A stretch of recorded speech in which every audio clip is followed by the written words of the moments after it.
expert. I need a master, man. Yeah, let's go ahead, summon it. I choose you, Coney ZZ. Conan! What's going on, my friend? We are here at Smash and Splash 3, Smash 4 Top 8. What's going on, everybody? Thank you for tuning in. We have had a hell of a weekend right now. Absolutely, my guy. I cannot believe some of the matches we've seen. A lot of the stuff has really been kind of like status quo. Like, you know, people who you didn't expect to lose haven't lost, right? But in the process of that, it's actually set up for some of the best matches of the weekend. Absolutely. And how appropriate that they take place in the top 8. Yeah, we have seen some killer matches, and we've seen some excellent Smash 4 play. A lot of people saying that the game can be kind of volatile, can have a lot of upsets where maybe you wouldn't expect some.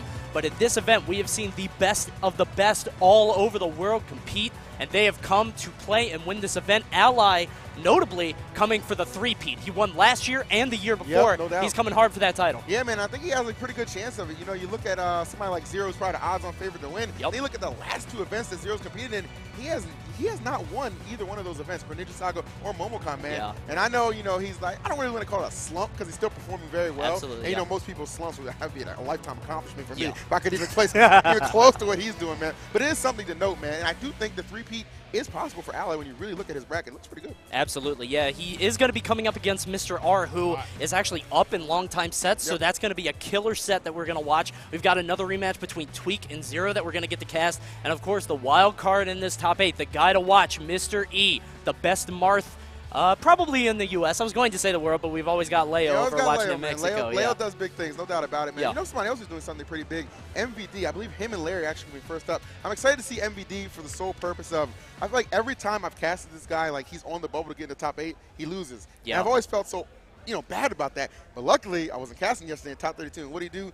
2 stocks Dark Shad in Game 5 makes himself push through. That's going to be a hell of a set. Yes, sir. And we're going to see an incredible top 8. But first, we're going to go ahead and cut it over to the stage. We got D Disciple with an important announcement. Let's go. Let's go ahead and kick it over. All right. What's happening, everybody? Welcome for Ryu Top 8. All right. If you guys haven't noticed, I got me like a nice little special guest. Before we do Ryu Top 8, we're going to wrap off a nice GameCube controller, courtesy of my boys from Blueprint Controller from Battle Beaver Customs. So we got ourselves a Wii U controller with LED lighting, tall triggers. You want to zoom in on that controller right there? You want to zoom in on that, cameraman? It does change colors. Thank you, Esam, for your great observation. But let me introduce my guest real quick, man. What's your name, bro? Alex. No, what's your tag? Lucky. All right, where you from, Lucky? Minnesota. Minnesota. Hail from Minnesota, Lucky. So, Lucky, you know why I brought you up here, right? Yeah. What are you about to do for me, bro? Raffle some GameCube controllers. That's what I like to hear, raffle some GameCube controllers. So, Lucky, can you grab me the lucky winner out of that cup, please?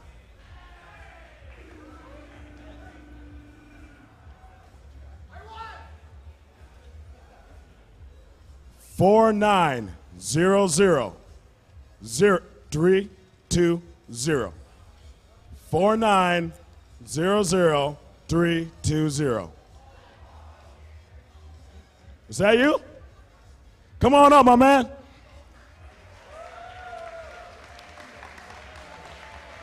Pan over there. Come on stage, bro.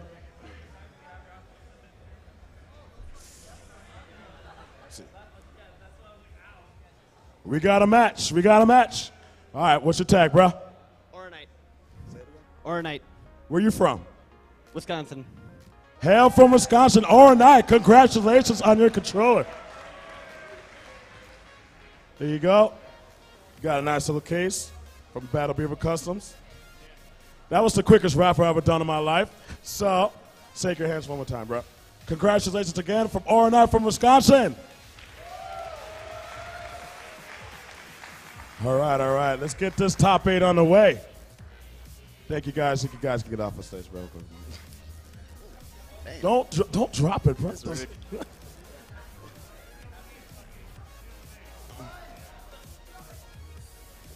All right, let's get this top 8 on the way. Starting on player 1 side, can I get Panda Global MVD?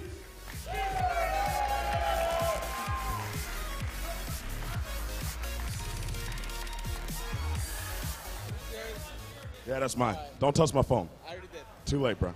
How you doing, man? I'm alive. No, I didn't expect you to get top 8. Okay. So you got to play Larry. Because I can. Because I have better hair than he does. Anyway. Look, man, you're about to take one L on the hair. Don't take another L from Larry, man. So how you feel about Larry right now? You know, he's just another person like everybody else. But he's pretty good. I have a lot of respect for him. But I'm here to win, not be his friend. So I'm looking to win, obviously. You know, we'll see what happens. No prisoners from MVD. Thank you, my man. So let's get on the player 2 side, the most honest Fox player ever, Misfit Larry Lurr. What's happening, bro? How you doing, man? How you feeling right now? That's a great response from Larry. I didn't expect anything. That sounds like a void response to me, honestly. So how do you feel about this top 8? You ready to win it? I'll do my best. God, you are so modest. Sit down. All right, so let's get top 8 on the way. I'm going to give it back to Coney and EE. Oh, thanks, bro. All right. All right, as you can tell, there's some strong words coming out from both competitors. Definitely both very heated and very passionate about this game. And MVD sounding very confident that Larry is just another player. But just so you guys know the history of these two, in 2016 and 2017, MVD has not taken a single game from Larry Lurr. Not at all, man. I was there for that Genesis 4 set, Larry 3-0'd him with not too many issues, man. It was the quickness. It was a rough one, man. And, you know, he says Larry, I don't know, just any other person. I don't know, man. I was backstage, and by his own admission, he says, I'm not too good against Fox, man, so going up against the best, not going to get any easier. Absolutely, yeah. So overall in 2016 and 2017, shout out to Aussie Sats, by the way, who was able to provide us with this information. Much love.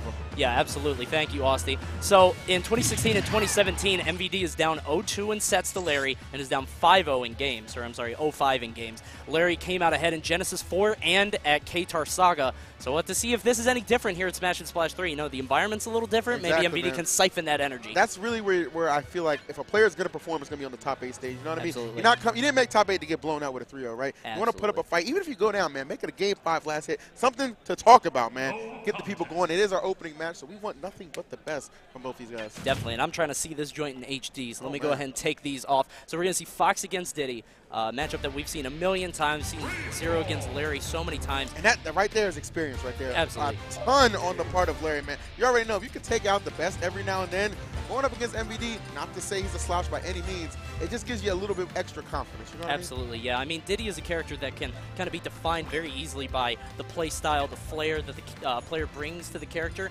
MVD, honestly known to choose a lot more aggressive options, especially when landing, whereas Zero can be a little bit more measured. So if Larry isn't prepared for that, he might be caught, you know, kind of looking a lot of time as MVD is landing. If MVD can make the right adjustments and land correctly against Larry, I think he'll be in a good spot. Perhaps so.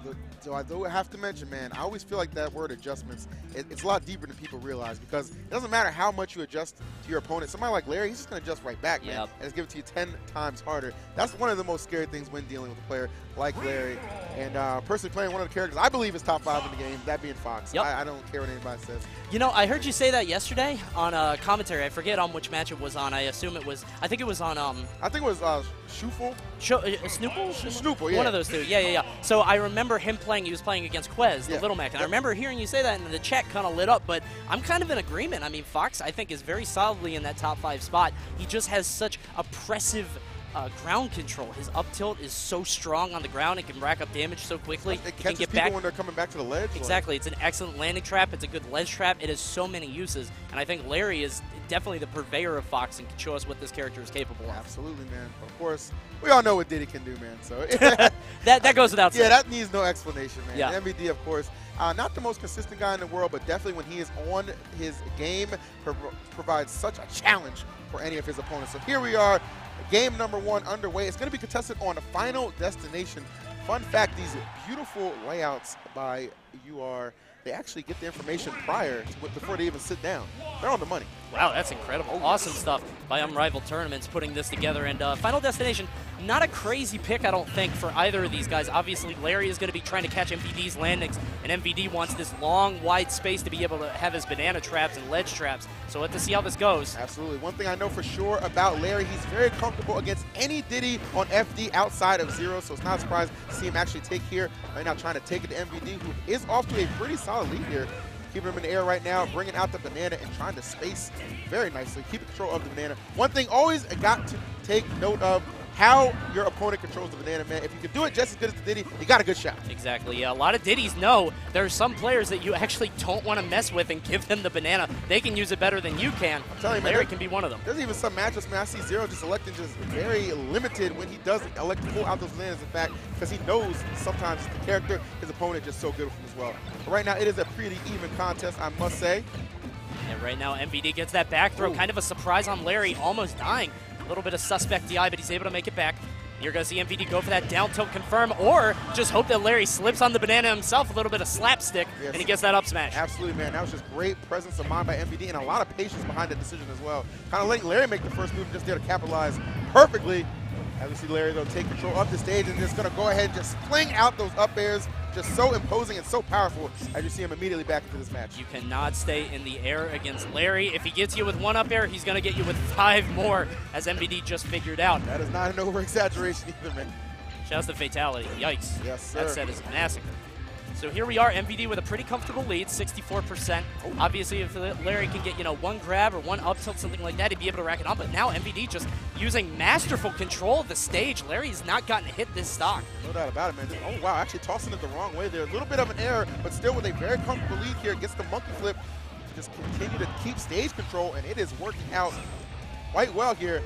All right, he's going to go for something big here. No, actually elects to just pull it back right there. Perhaps not wanting to chance anything. And I can kind of understand that situation. If one thing goes awry when you're off the stage like that, somebody like Larry can really make you pay. And in the case of Diddy Kong, it could result in a stop. I honestly love that decision, him not going down there, because he has so much to lose. He has an over 100% advantage. He has no reason to go down there. And we've seen him lose sets like that before. We do not want to see it again today. But right now, Larry's going to make him potentially lose this game on his own until he catches that hot hand from the Diddy up tilt. That was a good response right there by MVD. Didn't allow himself to get overwhelmed. Stayed cool. Understood if there's a window to sneak in through, I'm going right through, baby. The up tilt gets the job done. So really good game right there. And finally, MVD actually on the board within the 2016-17 season between those two sets. Right? Remember, he had not taken a game up until this very point. It's just that easy, man. It's like we said, man. People show up on that big stage. You got to wonder. I mean, MVD loves that Moana stuff. He says he's Maui. Maybe it's all the water, in the building, kind of powering him up. I'm about it, man. I didn't see the movie, man, because I thought it'd be a little creepy going by myself. But, hey, I'll settle for this rendition. I'll tell you that much. It's a good movie. We'll play the songs on the way back. All right, I'm about it. We'll do that. So Larry choosing Town and City. No real surprise there. Got the smaller blast zones, particularly the ceiling. He's going to try to keep MVD in the air with some up airs, up tilts, stuff like that. Absolutely. That is where Larry tends to excel when he gets you in those positions. It makes it so uncomfortable. Diddy Kong is just trying to land, as we're seeing right there. Larry can really just put on the pressure, but the same can be said for Diddy Kong to Fox. Yeah, this is just kind of a slugfest. These guys that was really good. I love when Diddy's utilized Nair. The N-Air. Yes, right. Just so underused. Nair is so good for Diddy, but only in particular situations. Good stuff getting out of that rapid jab. Good air dodge on MVD's part, but that's got to be data in Larry's head. He's going to say, okay, he air dodges the first time. Watch out that second time. Yes, sir. All right, off stage here, monkey flipping back. Ooh. Excellent tech by MVD. Good presence of mind. And again, he air dodges the first time, and he waits for it, but he clips the first hit, doesn't get the second. And that second one is the one needed to finish things off there. So MVD catching a little bit of a break here. Though Larry still on the offensive right here. He definitely looks like he came to play. He's doing an awesome job. This forward throw might be able to do it. Yeah, just barely surviving. All right, well, he had a read on that side B, but didn't position himself too well to avoid the hit. I feel like Larry kind of dropped his conversion there, allowed MVD to recover on stage, and there's the air dodge again. MVD keeps going for that, and it's kind of peculiar because MVD is known to pick very aggressive landing options usually, so I think Larry's just waiting for the air dodge, and he gets it. MVD getting another stock with that up tilt there. Yeah, for sure, man. Not allowing himself to get overwhelmed here, despite that good little momentum that Larry was starting to build right there. MVD just immediately able to kind of cool it down here and keep himself well within this battle. Good down throw there into the dash attack, waiting for MVD to land, but MVD intelligently retreating to the platform. He's got to watch those air dodges, man. Larry is picking up on him and making him pay every single time. So he avoided the up air right there, but the up tilt was waiting. It's a frame trap, yeah. Yes, sir. One or the other. Good jab, jab, grab. Gets him in the air. Doesn't even wait for the air dodge, but he still gets the up air. It's relentless right here on these up airs, man. You said it best. Hits one, you can expect a whole bunch to come through. He's lucky that banana was actually there, probably preventing Larry from committing to going for the up smash. Absolutely. Which could have been the stock loss here. Oh, that'll do it right there. Out of jab 2 comes the up smash, and that comes victory for Larry Lurr in game 2. Just boxing him out. We saw punch. He did a short hop nair over his shield to mix him up. Got one more punch, and then the up smash just all over, man. That was like a final fight Streets of Rage sequence there. That was wild.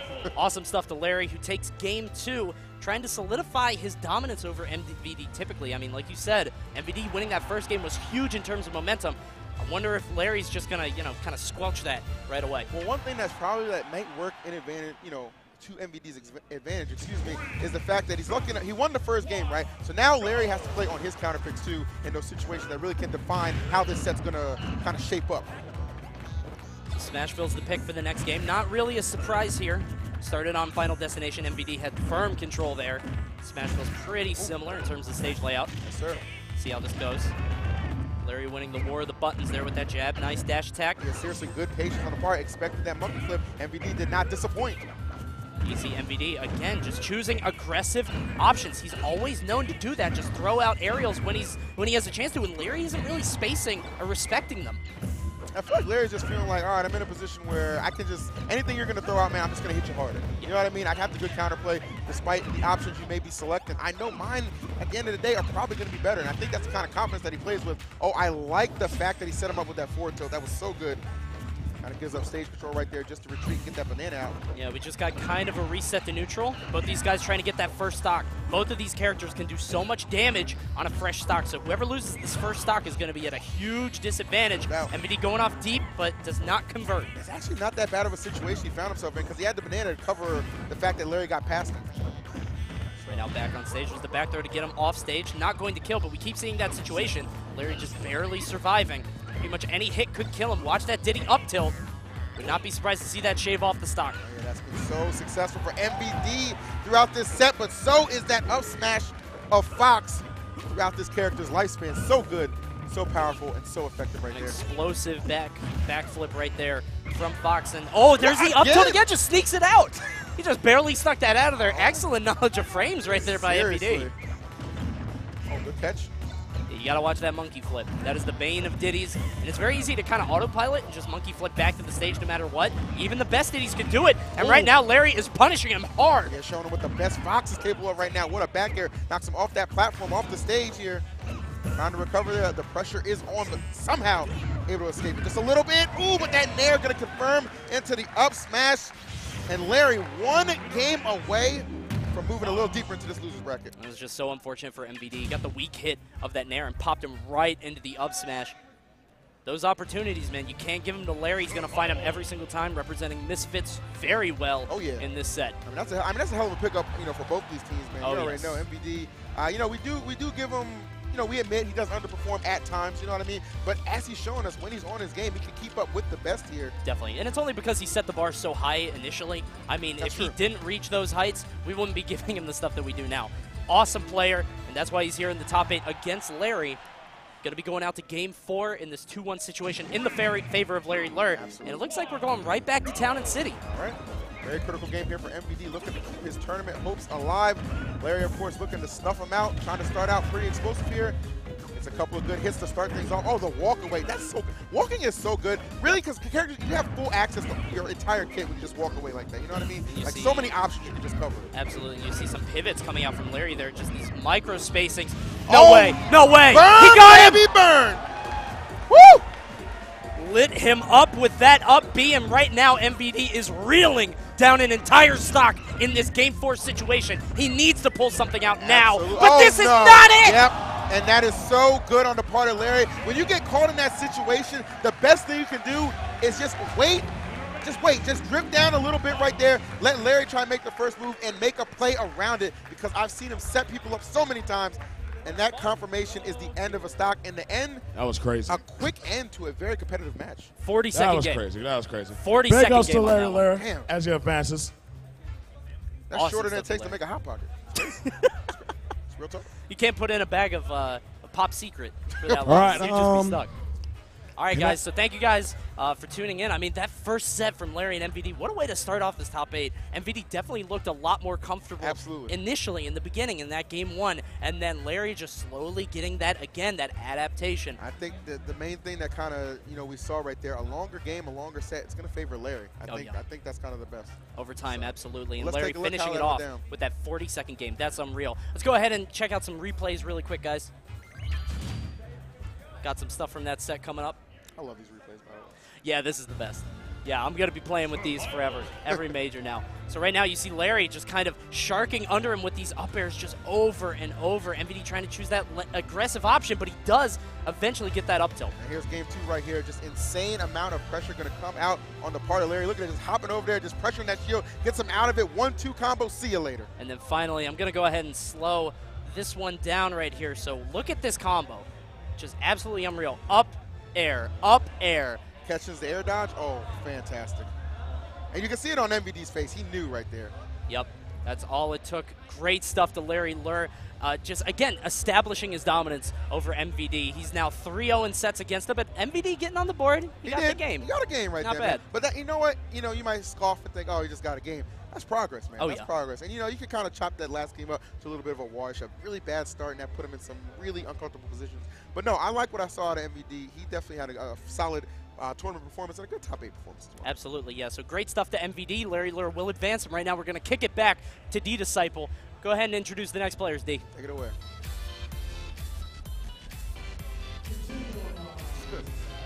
That was a great set.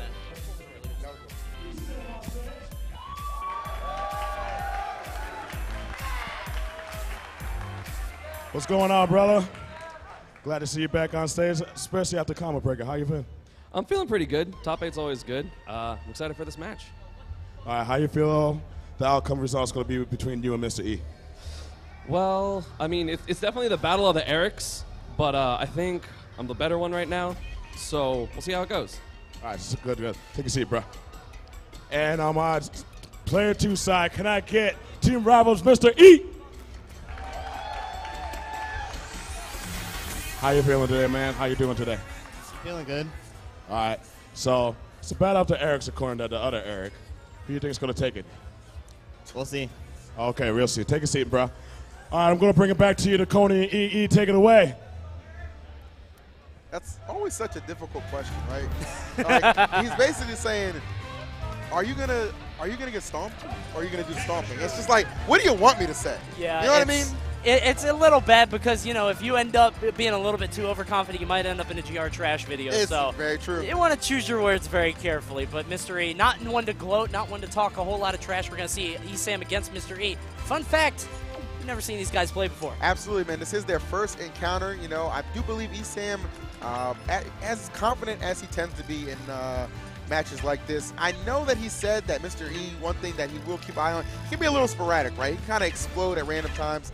Sometimes his option selection he won't necessarily understand, and that can play to his strengths and his weaknesses as well. Absolutely. So I know Mr. E has got to just be booming with excitement. You really look at the last couple of tournaments he's attended, not even really sniffing the top 8 because he's had struggles, getting out of pools, but not so much at this tournament. Has played on the money, despite our earlier loss to, I believe it was Ally, if I'm not mistaken. He was able to climb his way through, and here we are. Yeah, he could typically be one of those players that's very hot and cold, kind of reminiscent of ESAM, honestly. But he made it all the way here. You're going to have to see how he does against this Pikachu. Kind of an unfamiliar matchup for a lot of players. Have to see how well Mr. E can master this, or maybe he's going to have to kind of learn it on the go. Yeah, especially at this level, too, man. I mean, when you think Pikachu, obviously you think ESAM. Not to slight people like Captain L, Nero. There are other good Pikachus, man. Sure. But, somebody leading the forefront of the meta. Can't say it enough, man. That egghead himself. The man for PG. I'm talking about ESAM. Absolutely, and right now Mr. E trying to represent his team rival coming through, and he's actually selected Lucina for this first game. Doesn't want to worry too much about, getting these tip replacements. Pikachu's kind of a tiny character. He can be kind of inside your range a lot of the time, so I think that's why he's gone with that. Exactly, and I think that's the right decision, too. You really think about it. You get ESAM in a position where you can get that stock off. You want to make sure that stock is immediately gone. Marv sometimes got to be a little more selective with your move choice. Lucina, a little more hard-hitting when you really need her to be. Absolutely. Right now, ESAM trying to keep the PG dream alive, doing an awesome job of getting these early conversions, already 59%, and Mr. E is off stage. But he answers right back, gets right back on. Yeah, gets back onto the stage, only to be met with more opposition, though. Here we go, Mr. E trying to find some offense of his own. ESAM just so quick. And one thing I want to see from Mr. E, don't let ESAM overwhelm you with things like quick attack, right? Just hold that shield up, man. It doesn't do any kind of shield damage. You have opportunities to just respond to that. If you're feeling a little gutsy, man, get a read on it, run back, get that up smash, get that stock. Definitely. Mr. E's definitely a confident enough player to go for that. We're going to see a forward throw into nothing, but he did have that forward smash almost ready. Did not pull the trigger fast enough. Absolutely. All right, goes for it right there, but Mr. E immediately just getting in his zone, not having too much trouble penetrating that, in fact, and it's doing him justice right now. Not bad at all. Oh. Gets the down throw, gonna go for running situation right there.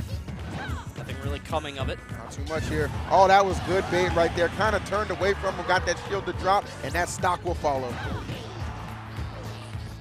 All right, so with a slight lead here, ESAM, nice. There it is, just hold that shield.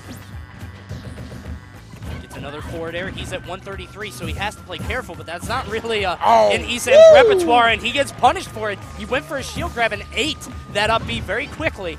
Had to see what he can convert this grab to. Yeah, seriously. Amazing stuff to Mr. E right here.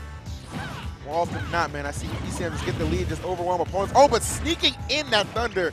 The timing is immaculate right now for ESAM. Oh, but the footstool? Awesome footstool to get over. ESAM knows his best option. Sometimes just to knock him right down there. You got to pull out all the stops sometimes, man, just even getting back. Okay, well, fine. Yeah, I mean, ESAM had plenty. He was, far away enough right there. We could just react. Ooh, but Mr. E going to come back on stage and be met with a well-timed forward smash.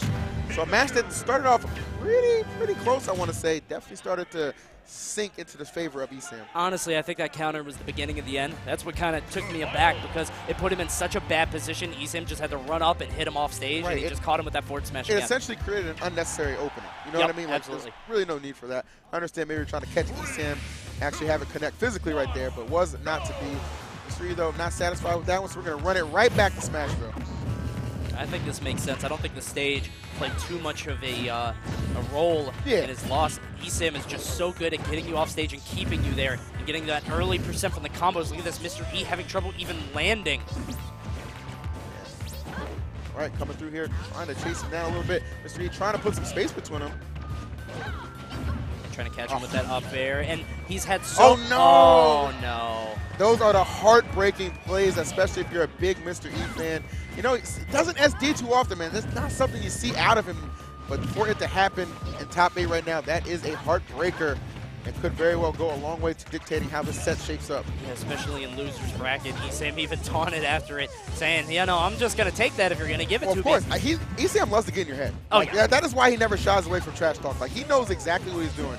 Understand this game is not all about just pressing the sticks, man. It can be quite mental as well. Does not have a jump. He's going to have to use that. Oh, wow, just sit him down. Great trades there from ESAM. Understanding the position he's in. All those trades are going to benefit him. Put Mr. E further and further away on the left side and just eventually wrap things up. ESAM said something to the crowd. Weren't able to hear it, but I mean, at that position, when you're one stock up, pretty much anything you do when you're off on the side, what's the worst that's going to happen? You're going to lose a stock? Fine, it doesn't matter. The other guy's only got one. And now Mr. E opting to go with Marth for this Game 3 situation. This is do or die. You have to, I feel like players like Mr. E, they do put a lot of confidence in the secondary characters. And for Mr. E, that is like, his cloud is Lucina. But, you get in a situation like this, I mean, Old Faithful, man, Old Reliable. Absolutely. Nothing like it sometimes, man. That's where you got to fall back. And even just being able to get a game can really just give you that spark you need to try and mount this comeback. Going to be a difficult one. Don't get it twisted, man. Mr. E actually opting for the choice of Battlefield also. So the character and stage counter picked together, hoping to pay dividends for him here. We shall see. I know it's a tremendous stage here from Marth, man. Pikachu, of course, no slouch here. ESAM will tell you that himself. And I honestly think this is a smart choice by Mr. E. What tended to happen in the last 2 games is ESAM would get in immediately. Right. He just got in, got the grabs, got the damage like this. Stuff like this, And yep. Mr. E could not keep him away. I think Mart's a little bit increased range is going to be able to do a lot more for him if he could play a bit safer. But right now, Esam punishing him at every opportunity. Pretty much caring nothing for that range, man. Just finding his way in. Unfortunately, there runs into a dancing blade. Gotta be a little more cautious here. As you said, that range game can be a difference maker.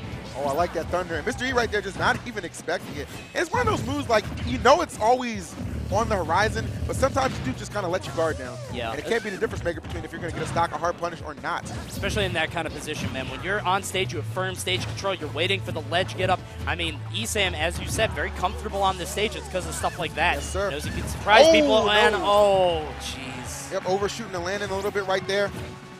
Not going to do himself any favors.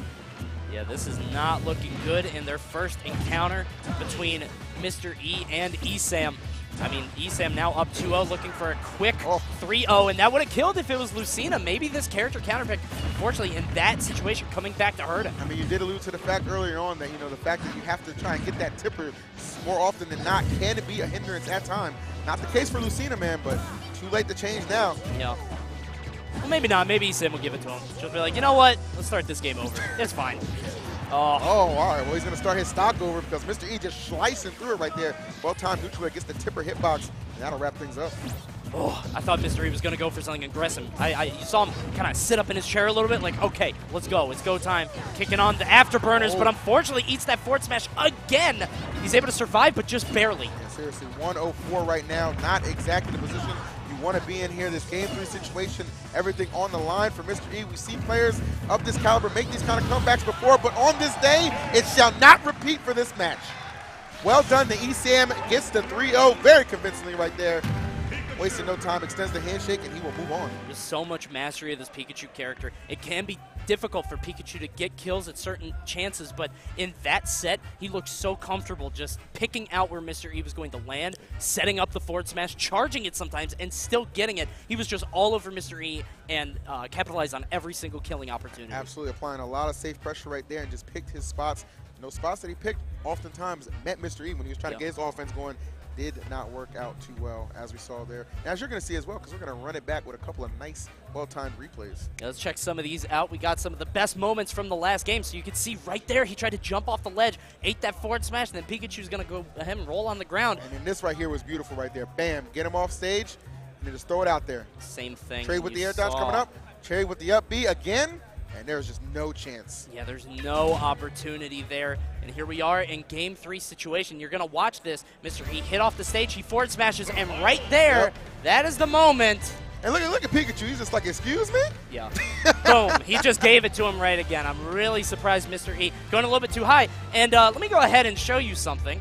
Actually, well, I guess you'll have to see it another time because we're on to the next clip, and there it is, the up throw to the Thunder. Yep, and Mr. E just kind of acknowledging that. Yeah, and one of the things I wanted to show you on this is Mr. E just kind of gave Esam a lot of opportunities, and you could kind of see on Esam's face kind of the surprise with which he did. Look at this. Yeah, he's just like, go ahead and look ahead. Why would you... Really? Like, you're going to give me that? Okay, fine. I'm going to take it. And the grimace on Mr. E's face says it all right there. So, a valiant effort, but even a losing effort, man. We give him credit. Top 8 at this event, certainly no slouch. Absolutely. And Esam avenges his boy in MVD. So, Larry and Esam will move on into loser's bracket. So, we'll have to see how the rest of this goes. But right now, we're going to kick it back to D-Disciple, who's going to introduce the next competitors. Hold it down, boy. Okay. I'm sorry, I was laughing at Mr. E's face.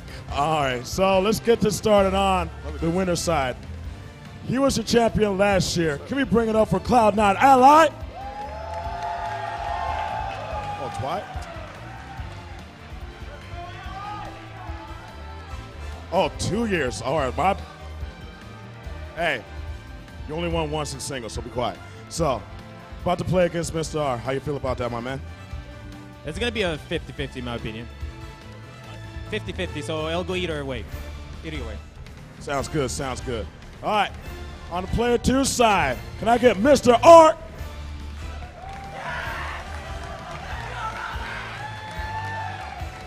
What's happening, my man? Yo, Mr. Art, I heard this is your first time coming to a Smash and Splash. How you feel about the whole tournament?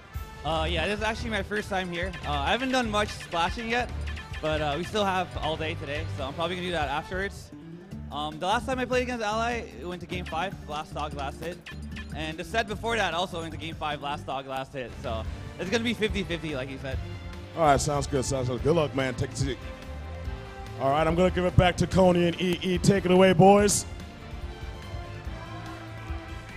Yeah, and as you guys can tell, I like how Ally had to explain to D-Disciple what a 50-50 is. That was some quality trash talk. That's why we let him hold the mic right yeah, there. that was some good banner. That was a good crowd reaction from Mr. R. The ladies love it. I think I saw some panties fly up there too. Now, I can't be sure. I had to get the replay on that, man. Yeah, some roses, something like that. So both these guys, kind of modestly saying it could be a 50-50 or a coin flip, but that has not been the case historically. Right. Actually, Mr. R is up in sets 7-4 against Ally. Yeah, no doubt about it. Their last exchange being at Showdown as well. And, as he said, they went Game 5, last hit both times. But one thing that I will say could potentially work in Ally's favor, that set was dictated a lot by the fact that Mr. R picked Duck Hunt, and he camped him. He camped him with no mercy, too. Oh, Duck yes. Hunt not an available stage here here at Smash and Splash. Yeah. You can see we're not going to see much Lilac Cruz, especially not in the first match. Looks like we're going to Final Destination for Game 1. This makes sense for both of these characters who want to catch the other one on landings. Have to see how this goes. Not about it, man. Ally, as you said, looking to defend that Smash and Splash 3 title. It all starts here, getting past somebody who's been a little bit of his demon, these last couple of months here in Mr. R. Again, as you said, holding the majority of set wins over him. And Ally himself, even last week, not doing too well against another high-level Sheik and Void. Yep. Was able to eliminate him from MomoCon. So here we go, guys. We're going to be setting up right now. Ally running into the one person I would think that he's kind of most afraid of in this top 8. Does not want to play Mr. R. And obviously, they're both very modest, but and it's funny you say that because on the other side of the bracket, you're just thinking, Zero's just thinking, all right, Mr. R, you're obviously up and set. Take him out, all right, let's duke it out, because I'm much more comfortable against you than I am against Ally. So actually a couple people watching this set with a lot on the line, but here we are to kick things off. FD will be the pick. Mr. R going with that Sheik. And don't get it twisted, man. He is not afraid to mix up Cloud into this mix if he feels it's necessary. Yeah, and that's one of those matchups that Mario can really struggle in. This one has been kind of hotly contested back and forth. A lot of people saying that Mario wins the matchup, some people saying it's even. Neither of these guys have really hard kill confirms. I mean, Sheik has the needles into bouncing fish. Mario can do some stuff in terms of, maybe jab resets, but it's not very common. I would honestly, the more I watch players play this particular matchup out, I just gotta say it's even. You know what I mean? Yeah. And really, what defines it is at any given day, who's playing at that height level. But that's really what it comes down to. Because right here, you just see off one little confirmation that out of the dare, Ally able to just string together around 30%. I'm surprised it's not more, though. Usually Ally gets more mileage. Just a little bit, yeah. And you can see he only went for the one coin up B. Maybe hoping something a little crazy will happen. There's the dare, goes for the Fonz. Shout out to Fonz. And he goes for it again. Now that dare at the top of the stage has so much rage. And that second hit of down smash also extremely strong. I'm telling you, a ton of knockback on that. So that was big time for Ally here. Look at that. Immediately just kind of wiped out that strong lead that Mr. R had built. Mario's damage output when you are in the air is insane. Tries to get a grab, does not come out. All right, Needles here just trying to put up a little bit of a pseudo wall there. Keep him out.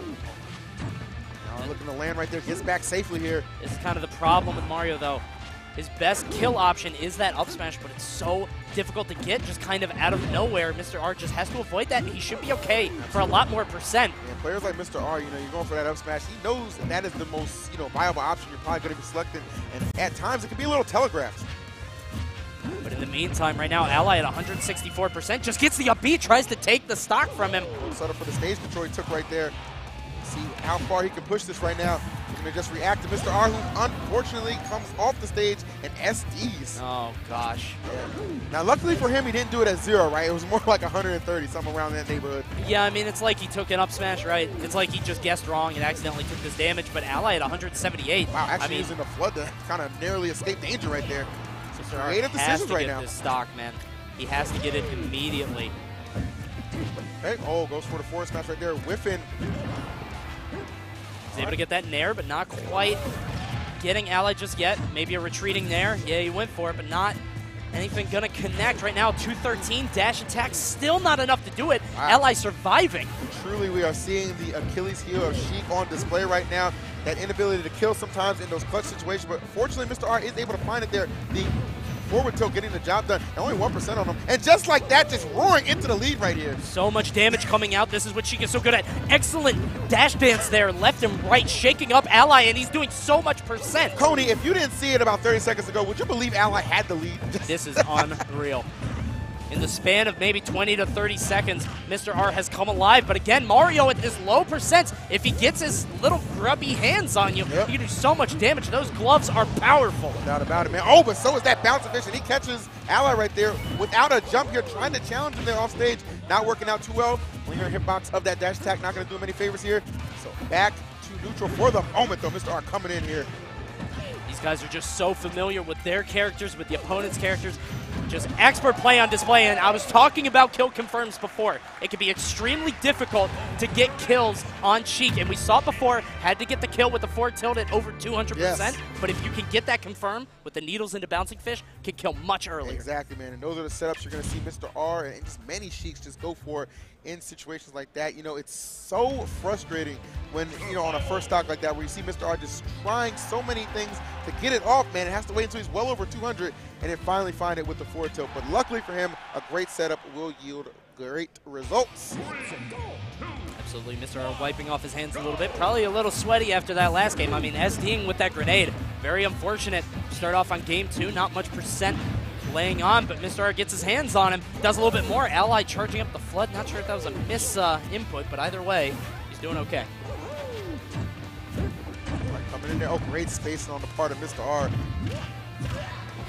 There it is again, and Mr. R keeps using that bouncing fish to get out of those situations. I like that option, man. Just use it to escape, you know what I mean? You're not in a position where you can really put on some offense. Why not use it to a defensive purposes? Way better than, you know, maybe air dodging or parrying. Yep. Really nothing else is going to get you out of those. There's the up B, just a little bit more damage. Right now, Ally with a slight lead. Loading on that percent right there. All right, Mr. R electing to go high right here, but Ally trying to have the read on it. You can see Mr. R trying to use that bouncing fish in a retreating manner. He's able to get away, kind of punish Ally for overextending. Oof. All right, just weaving and bobbing in and out here. Mr. R not overcommitting to anything. Satisfied with the damage and then just kind of reassesses the situation. Yeah, we saw it last game. He's trying to play a little bit out of Ally's range. A little melee-esque with those dash dances, and he gets him with the DI mix-up with that up air. Kills him at only 107. That's pretty early. Yeah, seriously, because the one thing he did really well right there, he didn't give him the opportunity to decide if he was going to air dodge or not. Just threw it out there. Comes up big.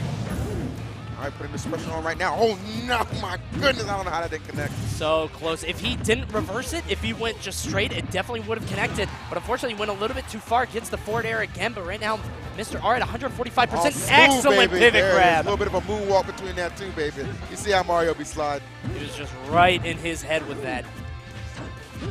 Right now, 50%. Mr. R going to tack on safe damage, but unfortunately, wow, with that, he did not extend at all. I thought he was going to keep going for up tilts, but he knew that Mr. R was going to get out of it, but he's not getting out of this one. He did a good thing, kind of just trying to run behind him right there and just maybe just reset the situation, get another grab off of him. Not yielding him too much success though right now. Mr. R has just got such a read on what Ally's going to do in these forced defensive positions that he's caught in. See right there looking for the frame trap. Right, grab. Not looking good for Ally, but he gets you in the air, and that air dodge for Mr. R could have spelled disaster. He wasn't quite far enough to the left, but Ally, that's data in his mind. He knows that Mr. R is going to air dodge. If he gets a down throw near the ledge, that could do it. Yes, sir. He's able to connect, man. Got to be so careful right here. 130 gets the stage control right here. Flood charged up. Going to try and put it out there. Fireball to follow. Tries to get him with a dash attack, trying to catch his hands, maybe for a stage spike. Ally shaking his head, does not want to fall into that forward air. He's fighting for stage position. He knows the roll is happening, but he mistimes the punish. And Mr. R explodes out with that forward smash, takes game 2. Mistimed the punish, but no mistiming on the part of Mr. R. Perfect shielding and going right in that forward smash. Not the most optimal choice for Sheiks to make, but when you get people in those positions, especially at that percent, that's a lot of knockback, man, and that's a fresh move coming out. So this 2-0 on the part of Mr. R looking incredibly real. Remember, Ally is the defending champion here, man.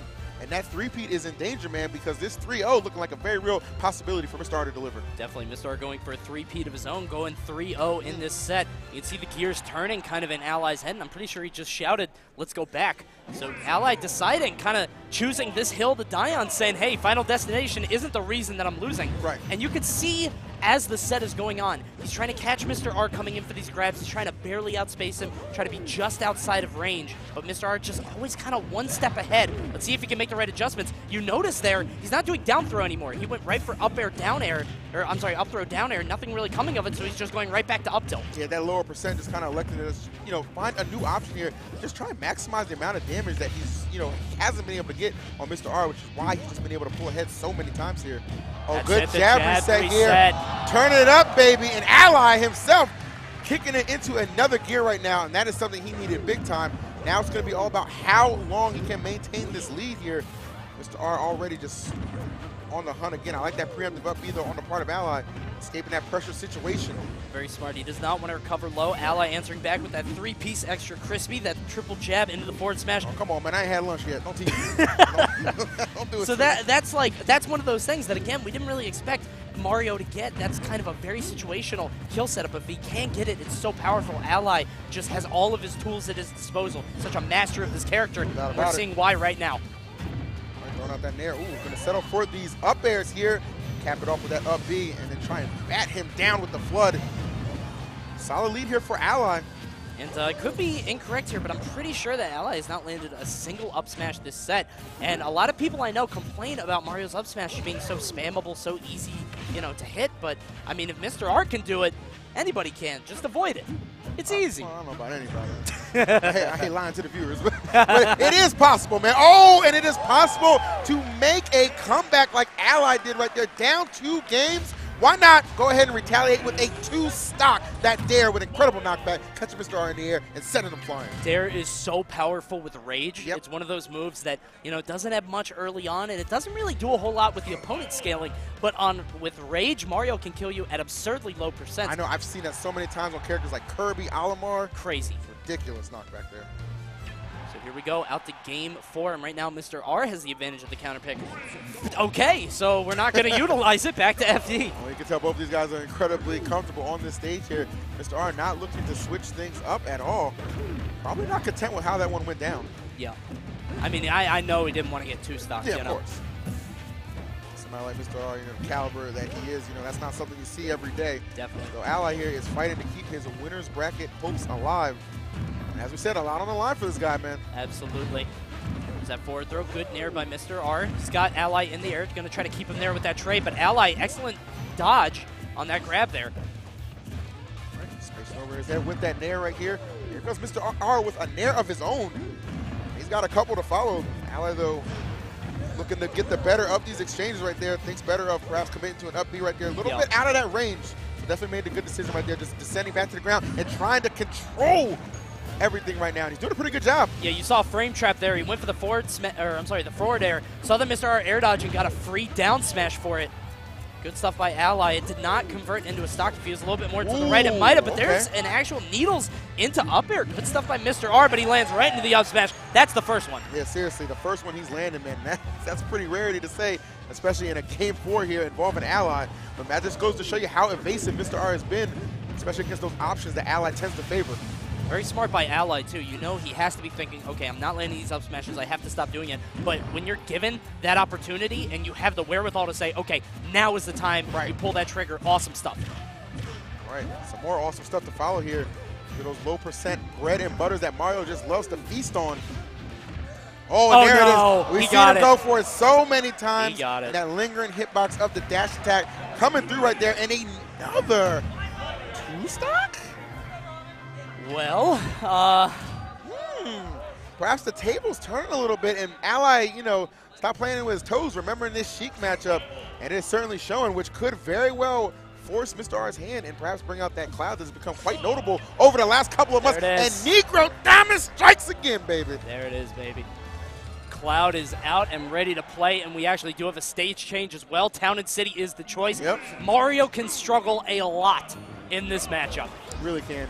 You know, one thing that Ally always says about Cloud is it doesn't matter who's piloting the character. I have to show him the same level of respect because the Cloud is, like, the character's just that volatile. Like, especially in the hands of somebody like Mr. R, who has found great success with his character as of late. A number of good names under his belt with that, including the likes of Zero and the Buzz. So don't think that Ally cannot join that. He has fallen to this Cloud before, man. Today could be a lot of the same. We'll have to see. I mean, you talked about Ally respecting Cloud. Look how kind of conservative he's being. He's kind of running off on the side because he knows if he makes one error, this is going to happen. He's going to be under Cloud trying to land at such a dangerous place to be. Look at Mr. R spacing these aerials, the Nair. He's always retreating and staying away from Mario's grab range. And that's what you got to do right here. And having that boost of limit as well, going to be so effective. And look at that. That 1-2 connection yielding so much damage here. Oh, finds the fair right here. I was looking for a grab right there, but Ally will settle and take his. Mr. R is always holding the control stick in the opposite direction. If you watch this, he's always trying to retreat and space his aerials. Ally has to find a way to get in. Right now, he's trying to find a way to make Mr. R burn this limit. Mr. R, though, has done a great job just kind of managing and really just staying on the stage for the most part here. Just content to just escape right there and try and reset the center. That's where we are right now. Ally just throwing out that wild forward smash, hoping something might happen. Has a slight percent advantage, but really it doesn't mean anything against the limit Cloud. Watch the climb hazard, nothing happening there. You gotta wonder if Mr. R is kind of watching out for that on the ledge get up. Oh yeah, all the time, man. I see him hit this very consistently. Oh, but no consistency right there. That cross slash just letting it rip right here. And maybe creating a slight opening here for Ally should he choose to try and press this back. Oh my lord. So close. That was a very daring dare. Yeah. I have to say. So close. Good spaced back air there by Mr. R, who is trying to find this limit. He's trying so hard to get that limit on deck, but it does not happen. Ally going for a forward smash, and it looked like that was going to be another down smash frame trap scenario, but not quite. Almost, you know, limit almost comparable to Luma sometimes, man. You just got to take advantage of it when it's not a presence, and for reasons like that, exploding with that climb hazard, and perhaps climbing a little bit closer to taking this set. We're in a game 5 situation. Ally throwing out that up smash. He's really trying to get this kill. And this could be one of the most frustrating things when you're playing as Mario, when you cannot get that kill confirmed and Cloud is just juggling you over and over with that up smash. It takes so much percent, man. Before you know it, you're already well within kill percent before you've even gotten one off of his. Fortunate for Ally, though, he does find himself still at a very manageable position here, only 41%. But he's got to play this so close to the chest. Not even back throw is going to kill. He does have the flood. Okay, and I was expecting Mr. R to use that in a very aggressive manner on his return. Content with just getting back, but going to get a little bit of damage in there as well. Even if you lose the stock, as he did right there, that little bit of damage from the limit blade beam is going to pay him dividends as he comes back for his final stock of this set. No doubt about it here. We are down to the wire against these guys. Ally trying to figure something out, trying to penetrate this zone. No doubt about it, just thinking grab right now. That is where he can make up a lot of this damage. If he's able to get in there, though, we see Mr. R play a very solid and defensive style. Not shy, you know, employing this camping, you know, by any means necessary to get this job done right now. Oh, Ally coming out of that shield, gonna eat that cross slash. That's 18%. He has him in the air, but Cloud, no stranger to coming down. He does have that very potent down air, and now he has limit available. Yeah, he's got a lot right now. Got those platforms to fall back to as well. Ally making a good play right there, catches something with the pivot grab, and look at this damage to follow. Ally is a monster right now. One grab is all it takes, and he takes 85%. All he had to do was land that pivot grab, and now Mr. R is fighting for his life, trying to get back to the stage. And if you're Mr. R, how much frustration are you right now? Just off of one grab, your lead just sliced into in a matter of seconds, man. Ally making every single hit count, and the limit was expended at some point, and the up smash is the decider right there. We didn't see him bring it out too often, but what he did, god damn, did it have an impact. What an incredible set from these two. We said it was a coin flip. They said it was a coin flip. We said that it wasn't really that, you know, based on history, but that definitely showed when these two players are on the stage, anything can happen. Absolutely, man. And, you know, you look at those first two games, you're just pretty much ready to just, you know, call it a day. Yeah, exactly. Right Ally off, man. The 3-0's incoming 3-1 at, you know, the worst. You don't anticipate the double 2-stock coming in for game 3 and 4, and then the clutches of victories right there for the 2-time Smash and Splash champion Ally, well on his way to perhaps the 3-peat. Yeah, just an incredible job. And there's that word that everybody uses to describe Ally. I'm just going to go ahead and say it. Cerebral.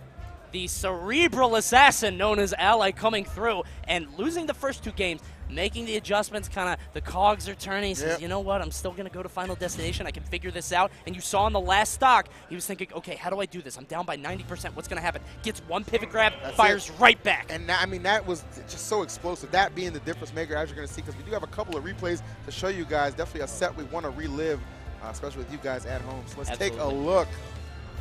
So right now we're going to see a huge combo string coming out from Mr. R. He does get that forward throw to Bouncing Fish. Gets a down air, kind of unconventional, punishing Ally for thinking he was going to go for something a little bit more conservative. That dash dance coming through. We melee now. Yeah, that was insane. The reverse jab and then more damage, 78% in a matter of seconds. No doubt about it, man. And still right here from game number 1. This was beautiful right here. Toss him up, bam. And that's a far cry from what we saw in the first stock where it took him to get the 213 before he was able to kill him with the forward tilt. Here we go. We have the nair into the jab reset combo. You can do that 3 times. Ally spacing it perfectly for the forward smash. And that right there might have been the spark that kind of ignited that offense here and really would send us into this game 5. A big, strong start right there for Mr. R with that limit climb hazard. And then look at this. I want to slow this down. So let's go ahead and go back a little bit on this one. So watch. Ally is desperately trying to find a way in. Mr. R tries to come in with a move that's usually pretty safe. Yep. This down air, he tries to cover the space. Ally just barely. This is such a tiny space, you guys. Look at this length.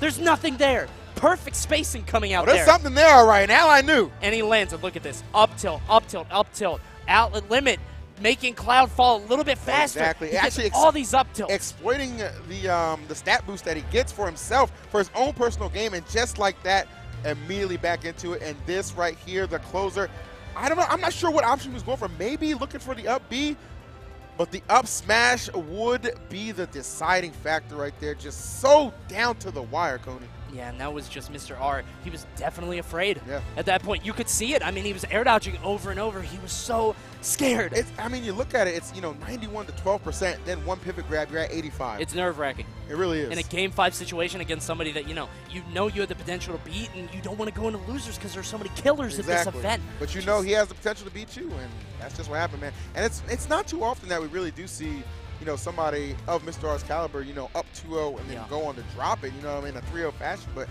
Ally just would not be slain on this day. All credits to him, man. He definitely earned that one. Absolutely, and that's just the power of Ally, and we're going to see more of him in winner's bracket. Yes, but sir. First, we're going to have D Disciple go ahead and introduce the next players. D, what you got for us? Yep. That was a nutty winning semis final. Give it up one more time for Ally for that comeback. And you say Mario's not top 5. All right. So anyway, let's get the other side of winning semis going. Can I get TSM 0 on stage?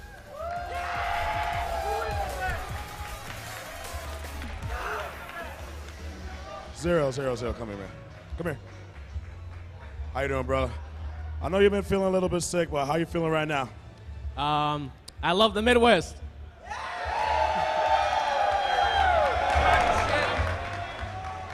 Pandering harder than Hillary Clinton. All right. So, on player 2, can I get Tweek on stage? Phoenix 1, Tweek.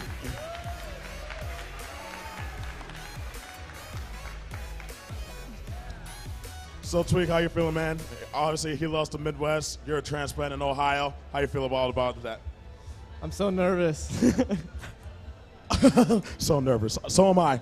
All right. Good luck to both of y'all. I'm going to give it back to Coney and EE. Take it away, boys. Is that really something you want to tell your opponent? Seconds before you play him? Let me tell you something, man. If by the end of this year Tweek doesn't get his own anime, I'm going to fight somebody. Oh. I know he would not be opposed. And if you want to start an anime, this would be the best place to start it, because right now, Zero and Tweek are 6-1 in sets. 6-1. And you know what? The set that Tweek did take off him, didn't even win the tournament, man. Zero would go on to win that.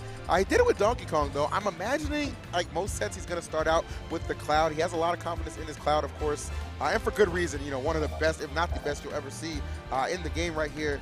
But you already know, man, Zero just plays, when he has the winning record against an opponent, he plays with that heightened level of just confidence, right? And it's oftentimes it's kind of written on his play. He'll just go in, try and dictate the pace, control the flow, and really just overwhelm.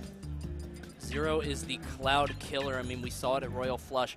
Mr. R coming so close to winning that event and just getting spiked down with that down air, crushing all the hopes and dreams of everybody Hey, watching. I tell you what, he repeated the same process a couple weeks before that at CEO Dreamland as well, when we thought Mr. R was going to get that reset he was desperately looking for. But no, man, Zero, I mean, just strikes so quickly in the blink of an eye.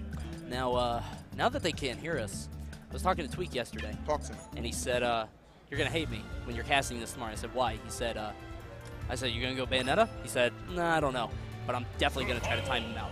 So I think Tweek is going to play very conservatively, play very safely, unless the game plan has changed. We will have to see. He is going to go with that Cloud, as you said, against Zero. And it just to bring you guys back to K-Tar Saga, where Tweek brought out the Donkey Kong really for the first time, busting it out, taking this crazy train through losers, and then getting absolutely demolished by Zero. I know he's afraid to bring out Donkey Kong, but Cloud, it's also kind of scary. I'm not sure how this is going to go. We'll have to see. Well, you know, you allude to the fact that he's, considering going for the timeout here. That'll be interesting to me because really, like, you have to gain such an early lead here on Zero to really implement that kind of strategy, well, which is exactly what he's doing here, winning that neutral exchange here and getting 39% for his efforts. Yeah, and that's probably the reason why he wanted to strike here, just trying to keep Zero in the air. Yeah, those tri-platforms going to yield, to that advantage, sure. Exactly, yeah. Just able to shark under those with up airs, up tilts, things like that. Right now, he immediately goes for that limit. He wants to make sure that he has it every time Zero knocks him off stage. Otherwise, bad stuff can happen. Some bad stuff right now for Zero. He is struggling here. I think he might be kind of a little bit aware of what Tweek's strategy is. I know a lot of these top players, man, they talk. So, you tell something to one person, everybody knows it. Good stuff by Zero there with that quick back air. Tweek having the presence of mind to immediately shield it. And you can see him, he's camping on that top platform. He's not going for anything crazy. You know what that reminds me of? You remember Wolf in Brawl? How he would get this stage and he would just hold that top platform for certain matchups? Yeah. It was such a pain to deal with here. Of course, he didn't want to be off stage. Exactly, man. Of course, Zero just so seasoned a player, understanding there's plenty of time on this clock, man. There's no doubt in my mind he's going to find a way in. Just like that here. It's hard to hold that top platform when you can't even get back to the stage here. Yeah, and it's not really working out for Tweek right now. He does have a little bit of an advantage, but keep in mind, he started this match at, I think, a 60% lead, and right now it's just kind of dwindling. He's up in the air, but Zero finding these opportunities to get him off stage. Sometimes I do wonder, you mentioned he's going to go for that timeout. Is he patient enough to really do it is my question. Yeah. It's hard to say. I mean, Tweek not really known for being a patient, kind of campy defensive player. Yeah, I always find Tweek's matches to be pretty exciting, honestly. Like, he knows when to switch the gears here, but to do it for, 6 minutes is not the easiest thing in the world here. And we've seen Zero has just taken the lead. Ooh, but gets off that stage a little unsafe. And Tweek will take the stock. Limit Blade Beam to the rescue. Perfect use of resources. He went for the up air to kill the banana. Zero thought he had an opportunity to land. I think he did have an opportunity because he just landed a big-ass dare right there. Keep himself right in this match. That's what happens when you deviate from the game plan for even just a second. He tried to get off the screen, tried to do something to Zero. It did not pan out, and he paid for it. Yes, sir. Paid for it dearly right here. Now Zero knows the opening is real right now with an opportunity. Slight lead, though, the limit for Tweek here. Gonna help him out. Oh, I love that. The fair actually putting him in the perfect position to just continue that combo with the up tilt. And you see all that damage to follow. That is off one fair, Zach. One fair.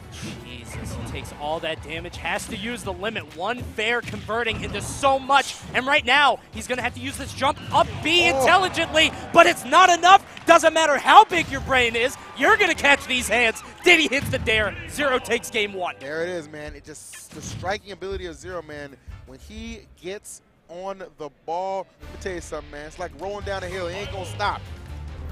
It's an avalanche. A Zero lanch. Okay.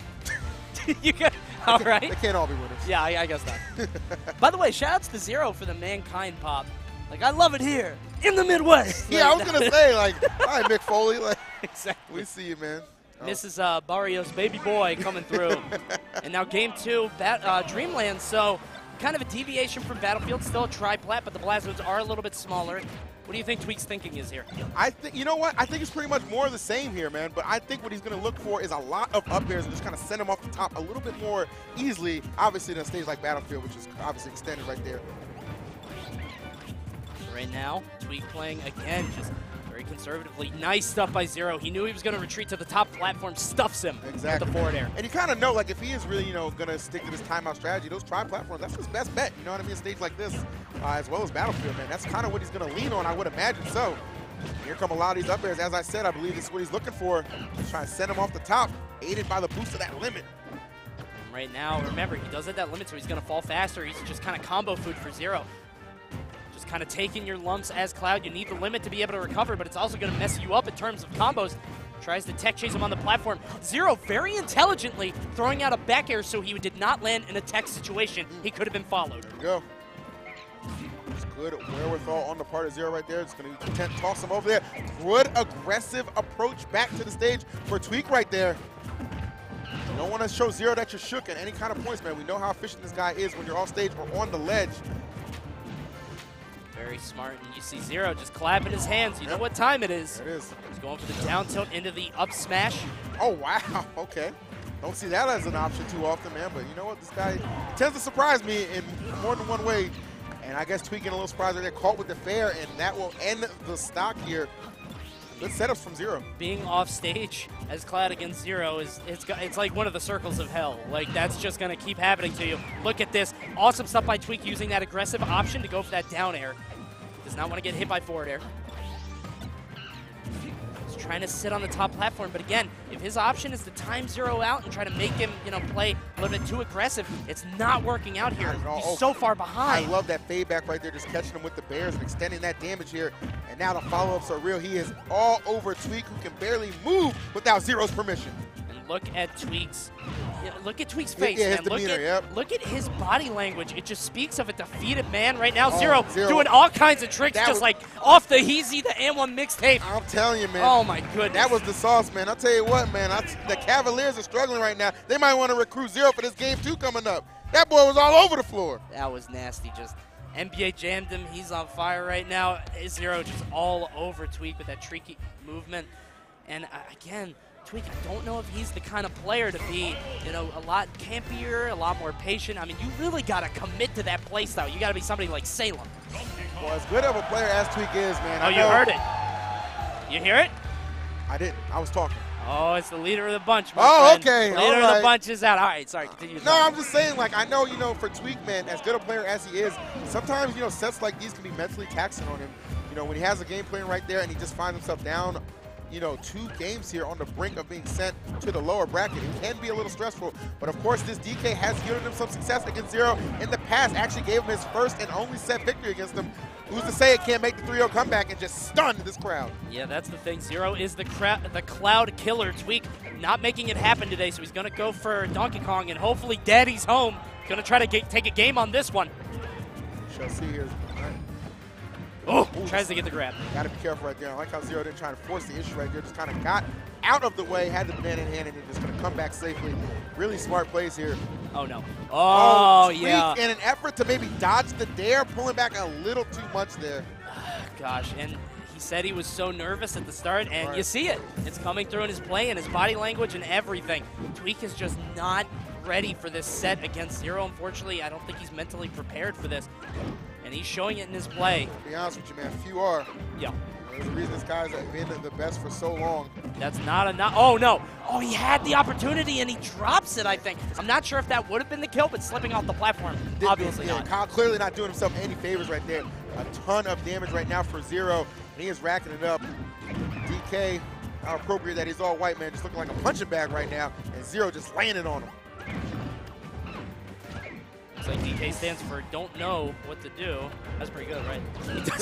That was terrible. But right now, Tweek I like just it, man. looks stuck. I mean, he's got Zero just at such a high percent, but he cannot get this kill. And Zero can kill it pretty much any time if Donkey Kong is off the stage. We saw Tweek try to avoid that dare before. I will say, you know, not to count Tweek out entirely, these are those kind of leads that can make, you know, somebody like Zero maybe a little too comfortable, right? You go for those options, they're a little unsafe. You know, you kind of chalk it up to, oh, well, whatever. You know, I'm going to come back down and take care of business anyway. And just like that, man, Tweek can just rack up that damage pretty quickly here. But it all starts with getting that first stock off, which he has not been able to even really come close to at this point here. Yeah, this is bad. I mean, and there are some opportunities. Like earlier, Zero was right next to him, kind of jumped in on that monkey flip. I think a more, well state of mind Tweek would have just went for an up tilt, try to knock him out that way, but instead he gets that B-reverse punch. Now, here's the thing. He's very far behind. He is. But he's Donkey Kong. We know exactly. That's what I'm talking about earlier, man. We know what DK is capable of doing here. It all just starts with that one good spark of offense and can just change everything around. And fortunately for Tweek, man, it is DK. It doesn't take too much to put him up in one of those situations, but you got to get back to the stage here. And Zero not making that easy. You see him with a nice back there, and that's going to do it. Yeah, just kind of ending with a whimper on that. Yep. Tweek shaking his head. I think he decided that set before he even went into it, unfortunately. I mean, like I said yesterday, he said that he was going to play a lot more conservatively, maybe a little bit more patiently. That's almost try to like time him out, but that did not happen. It's almost like the Grand Finals Classic, right? Because how many times have we seen players, somebody make it to Grand Finals, and you're down 2-0, and you're just like, all right, I'll just try this character out. You know what I mean? You just throw it out there just for the hell of it because you already resigned yourself to the fact you're just not going to win this set. I think that's kind of what happened to Tweek after that second game. Hopefully he can kind of regain his confidence right there and reestablish that mindset because he still has some losers bracket matches to potentially play here. Absolutely, it's not over by any means. Oh, yeah, yeah. And I honestly think that Tweek against any other opponent, he's not going to be that, there's no other word for it, shook. He's absolutely shook, and we're going to take a look at some replays from that set. We got to that shookness right here. Yeah. So here we go. We're going to see right here Tweek with that limit up B paying dividends as he gets off the ledge. And he started off the set so strong with that first stock. Yep. Of course, Zero would not allow himself to be outdone here. Bam! Right there, immediately closing that gap, not allowing Tweek to build any kind of lead. And guess what? It's not a replay. We're just going to show you the same thing again. This is the second stock. Well, bam! That ain't deja vu. That's deja vu, man. Zero getting the job done yet again. Look at this edge guard from Zero. Going to go ahead and shield. He was waiting for the second part of Climb Hazard. And instead, he's just going to do the back throw. And look at this edge guard. Brilliant. He's got the back air, and boom, boom, bow. There it is, man. The two stock with authority here, which would lead to this game 3. A little bit of desperation on the part of Tweek. So he would come up big despite trailing. Bam! Right in to the 5 knuckles of doom right there. But unfortunately, it would not be enough here.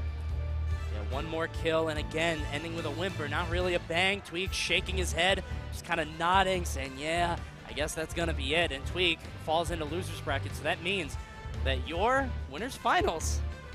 It's the Classic, baby. Classic, baby. They couldn't do it at Civil War, but they're doing it here. Zero against Ally. We're going to have that coming up for you very soon. No doubt about it. That's going to be a terrific, terrific match. Then we're going to turn our attention back to the loser side of things and D-Disciple to bring us in. All right, that concludes both sides of winner semis. So it looks like we're going to have a repeat of last year of Ally versus Zero in winners finals. But let's get back to the loser side. So on my player 1 side, can I get Mr. R back on stage?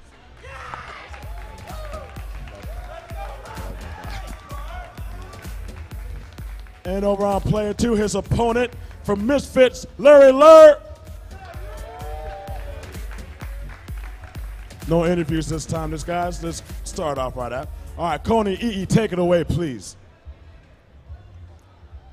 All right, guys, so Larry against Mr. E coming up right now. Larry, of course, defeating MVD to get here. Meanwhile, or I'm sorry, not Mr. E, sorry, Mr. R instead. Mr. E was defeated by E-Sam. Yep. Too many misters, I think. There are a lot of misters here. Yeah. It really is. There's Mr. Eric, too, who isn't here, but I know he's from the Midwest originally. Some little kid bumped into me earlier and called me Mister. I was like, damn, I'm old. I was not about that, man. So now you're another one. There you go. Okay. You're Mr. P. That's Mr. P? Yeah. I'm Mr. R.I.P., man. I ain't going to make it. It's rough out here. All right, guys, so we've got another classic set coming up for you. It's Larry Lurr against Mr. R. Larry Lurr, of course, representing Misfits, and Mr. R is a free agent, baby. Go ahead, hit him up. Yeah, man, it's kind of crazy. Obviously he had that brief stint with Elevate, and, for whatever reason, that didn't work out for too long, man. So he is back on the free market for all of you guys. And let me tell you something, man. This is a guy, like, if you're looking to pick somebody up big, there's no reason you should not be sliding into those DMs. So here we go, guys. Town and City is the first pick. Larry obviously very comfortable on this stage. He chose it before against MVD. And obviously very comfortable in this matchup as well, man. You think about those countless battles he's had against Void, somebody who's, of course, at Mr. R's level, can match him for the most part, man. But just you know, the little intricacies that make these two different is really what goes into play. I really think Mr. R's just stage control and decision making at times just really what kind of pushed him a little further in my book as just that top dog Sheik right now. Absolutely, I agree. And you saw right there, he kept stuffing Larry, who was trying to illusion to the ledge and get that side B. And he knows that Larry doesn't have a jump, but he follows him all the way off with those needles. Not much happened. That could have spelled disaster. I think he might have been hoping perhaps the Vanish would have caught him right there, but I think he was just using that more so to make sure his stock was not in any kind of danger. And for the most part right now, not looking too bad, though I do see Larry here on the hunt. Oh my goodness, but walks into a forward air, accompanied by a nice up air string. Well done to Mr. R there. Yeah, and he's only at 63%, but remember, Larry has shown that percent doesn't mean much. If he hits you with one up air, he might be able to take you all the way to the top. Absolutely. Gets that up tilt into the up air. Mr. R going to try to land, and he lands aggressively. He's able to make it. Applying pressure on this shield right now. So I got to be so cautious right now. Fox with a myriad of moves that can kill you around these percents here. Mr. R knowing that and doing a good job here at extending this lead despite that risky percent here.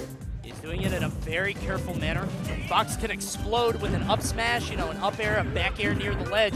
But Mr. R is doing an excellent job of avoiding all those setups. And right now he's got 61%. But just as I say that, he jumps right into a Fox back air, and that's his stock. They got the trade right there, but that's definitely going to be beneficial to Larry, who was desperate to get that stock off here. Now we're going to see him try and make up this deficit, man. Mr. R, a lot of these game ones I'm seeing him play has just been off to such a strong and sturdy lead.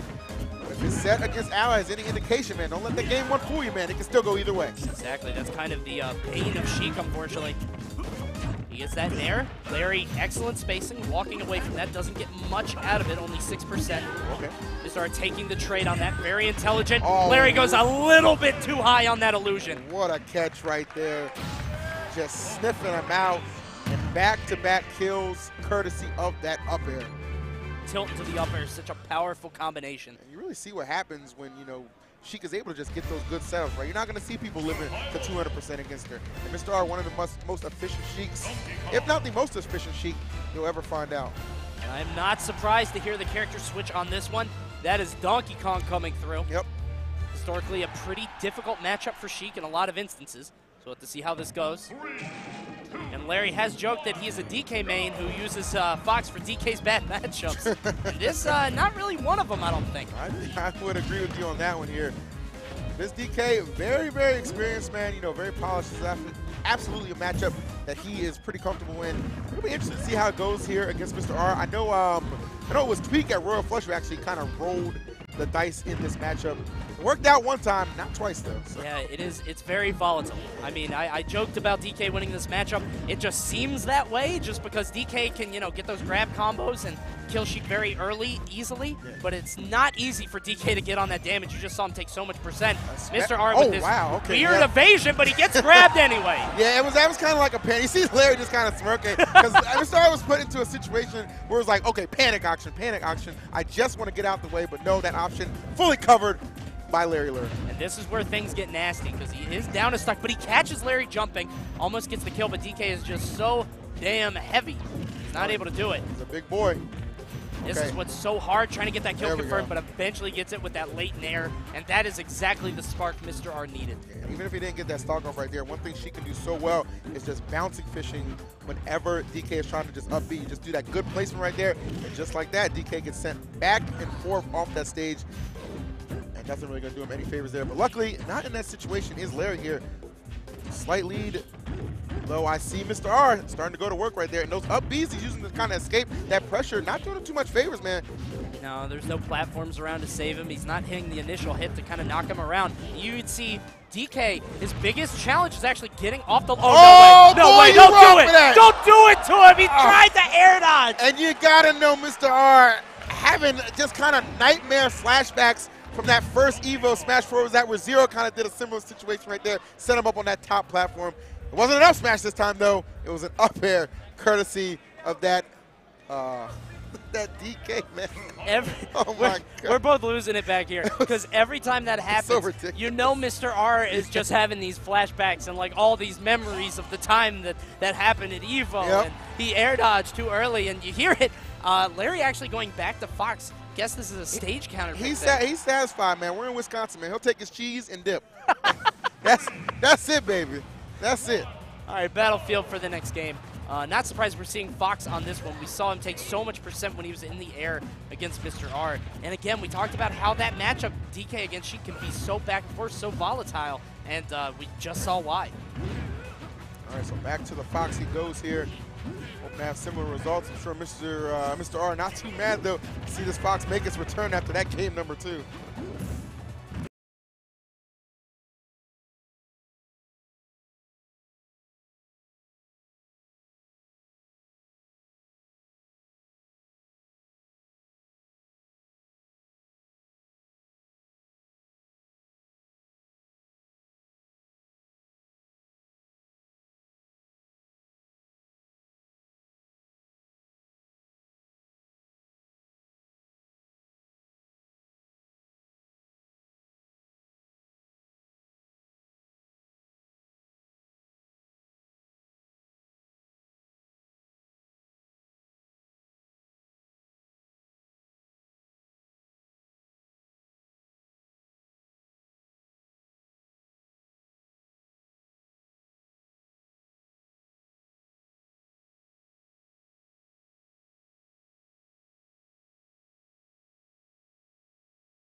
Whoa, okay, goes for the up smash. That was a little wild, but I guess he thought that it was a free one, but unfortunately that box is super small to be able to hit. He goes for a forward smash also. Just kind of hitting the C-stick a whole bunch of times. Yep. Larry going to take full advantage. Nice. Oh, wow, like that walk away, catches him with the up tilt. Again, walking such a powerful tool in Smash 4, baby. Yeah. You have every option available to you when you are running. Basically, all you can do is, either shield or dash attack, maybe grab, but not much. But right there, he shows why it's so strong to walk. Oh, gets the up air. He's going to follow him. No air dodge from Mr. R. He knows. Absolutely, man. Showing why Fox is such an incredible character. Oh, yeah, just going for that fair, and he's going to get that stock. Mr. R, I like the fact he committed to that, because he was in a hard time right there, man. You got to get something going when Larry is just kind of handling you in such a fashion there. Ooh, the Nair will confirm it to the up smash. And that will confirm the winner of game number 3 being Larry. I really like the confidence from Mr. R to go out there and hit that forward air and have the exact timing. Super good on his part. Fortunately, it was a little bit too little, too late. Larry landing the Nair up smash confirmed. Right now, Larry is up 2-1. I think Mr. R let him know the counter pick, and I guess we're going to stay with Fox. And as you said, that Donkey Kong staying in the pocket right now. Final destination, pick for game 4. Mr. R's last breath. That's a one and done, man. I'm telling you, we're not going to see that DK anymore, man. Yep. He's got full confidence in this Fox, and as he should. You saw how dominating he took that last game with authority. Oh, my goodness, but here comes some nice pivots on the part of Mr. R, and he's just tacking on some good damage. Already up to 61. Larry going to take a little bit of damage off that rapid jab, but Mr. R fires right back. Now he's in the bad position off stage. Larry just kind of giving him the ledge. He's going to go ahead and retreat to the left-hand side. Mr. R with stage control, but Larry trying to wrestle it right back from him. Mr. R doing a good job with the evasion for the most part here. Oh, catches him in the air right there. Great placement by Mr. R. All right, probably trying to keep him off stage, though. Larry able to make it back, but only to find himself off stage yet again on the left side of things. These Nairs really covering a lot of ground so far for Mr. R. Mr. R just always with the correct option to keep you off the stage, try to rack up as much damage as possible. But again, that can kind of come back to bite Sheik just because Rage is such a powerful option. If he gets hit by one, Nair or up tilt or something, he might perish. Yeah, not out of the realm of possibilities by any means here. And I think Larry knows that. Mr. R too, man. That's why you see him. He's desperate to get this kill off, man. Don't get it twisted. He's not going to take his foot off the grass anytime soon here. They're trying to get in there. Oh, Larry trying to force that up smash. Dash attack almost getting the stock off. Yeah, a little bit wild on that one, but he got away with it. Goes for the up tilt, and jab, forward tilt is all he needs. Mr. R with a comfortable lead. All right. Looking to extend it. Oh, Larry with the good catch right there. Not going to be enough to get the stock off. But that, however, will do it. The up tilt up there. The classic right there. And listen, that was so intelligent. The first time he knew he was going to air dodge, went for the Firefox. The second time he says Mr. R is not going to air dodge because he knows I'm going for it. I'm going straight for the up air. So smart by Larry. Beautiful conditioning right there. Just like that, still with a very fighting chance here in this matchup. You see Mr. R looking to get back to a lot of the same here that we saw in that first stock. He's got him up in the air. Good forward air by Mr. R. Larry wisely teching away. But instead he's going to jump right into that shield grab, take a lot of percent on that. A lot of damage right here. He's going to kind of box his way out of this corner here. Oh, but only to run into the clutches of Mr. R right there. Had to grab, waiting, but Mr. R finds himself on the receiving end of some big hits. Back and forth these guys go right here. The percent lead, though, favoring Mr. R. Just barely, though. I mean, it looks like a big lead, right? That looks like a 45% lead. Until you remember, it's Fox. Exactly. Fox has such explosive killing options. He gets out of that situation with the Firefox. That's a lot of damage tacked on. 94 to 111. Mr. R has to be careful how he gets back on this stage. Oh, this is a terrifying situation to be in here. Truly is last hit, and it will be the last hit of that set. Mr. R with the lead the majority of the set, but the no quit, no die attitude of Larry keeps him alive, and he will take that 3-1. As soon as that dare came out, that was the moment. He was either going to, you know, just kind of shield poke or get popped up by it, or he was going to shield the whole thing. Unfortunately, Mr. R, for whatever reason, just does not get the whole thing shielded. He gets popped up with that perfect placement for the up smash. Larry will advance. And Larry, I mean, he might as well be 10 out of 10 perfect when it comes to situations like that. He is not going to allow you to have a second chance at life when it comes to those situations. And kudos to him, too, man. He was kind of getting bippity-bopped all around the stage for the most part to start things off, man. But held it down and got the dub. Yeah, that first game was nasty. But he switched over to the Donkey Kong, was getting slapped up a whole bunch, and then that ending where Mr. R air dodges on the platform again. That keeps happening. He did it again, and he got grabbed again. So let's go ahead and watch the replays. We'll show it to you. Let's go. Take it away, baby. So right now, as you can see, this is the final kill of game one. Mr. R catching that illusion with the down tilt. Earlier on in the set, he actually catched the forward tilt into the up air, just paying dividends for him. And that would force Larry's hand right here, bringing out the Donkey Kong. And this, just a little bit of strange reactions here. Mr. R with the panic option. Larry beautifully executed right here, and that would be the stock. There you go. And you already know what this is. We talked about it. So he's already taken so much percent, getting so much, and then that was it. The grenade. Such a mistake. Going for the warrior press right here. This is throws the him up. flashbacks, man. Oh, there it is. Evil all over again, man. A big old hand to Donkey Kong, getting him with that up air. Donkey Kong's got to have a headache at this point with all those. Right there, as you can see that was again. Tremendous. That's the Larry classic, man. We see that a million times. As do we this. Double jab into the up B right there. But it wasn't for the kill. It was for the mean setup right here. No air dodge this time. Going to go right into that up air and seal that stock away. And that is what will lead to this comeback here. Puts himself in perfect position.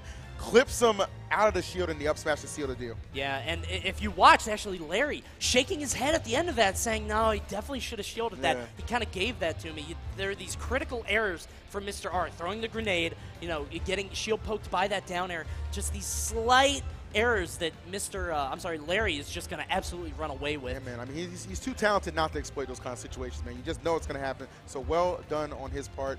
Earned that victory, man, but a good effort by Mr. R again. You know, Mr. R just absolutely the model of consistency. You know what I mean? I can't remember the last top 8 outside of Civil War I haven't seen this man in. Absolutely, and we're going to kick it back over to D-Disciple to introduce the next competitors. D, take it away. Thank you, Coney. Thank you. Congratulations to Larry for advancing to the loser semis. Let's see who his next opponent's going to be. On my player one side, can I get Panda Global E-Sam?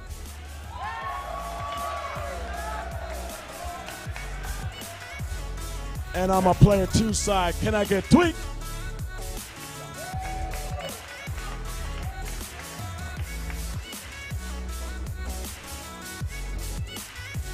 All right, take it away, guys. There's no interview. Just take your seat. Good luck, Tweek. Good luck to you too, Sam. And I'm going to give it back to Coney and EE. Thank you, D. I don't give it back. We took it back. Yeah, well, I'll take it. Give me that mic.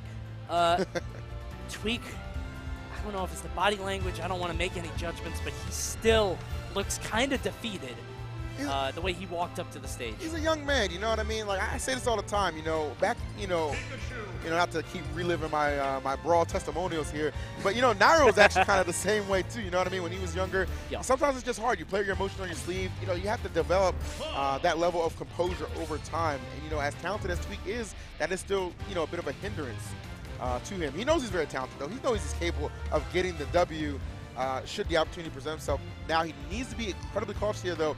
Esam, one of the best for a reason here. I mean, this guy's had such a resurgence over the last year. You know what I mean? He had such a strong opening of Smash 4, and then we really saw that kind of decline, right? It became the butt of many jokes.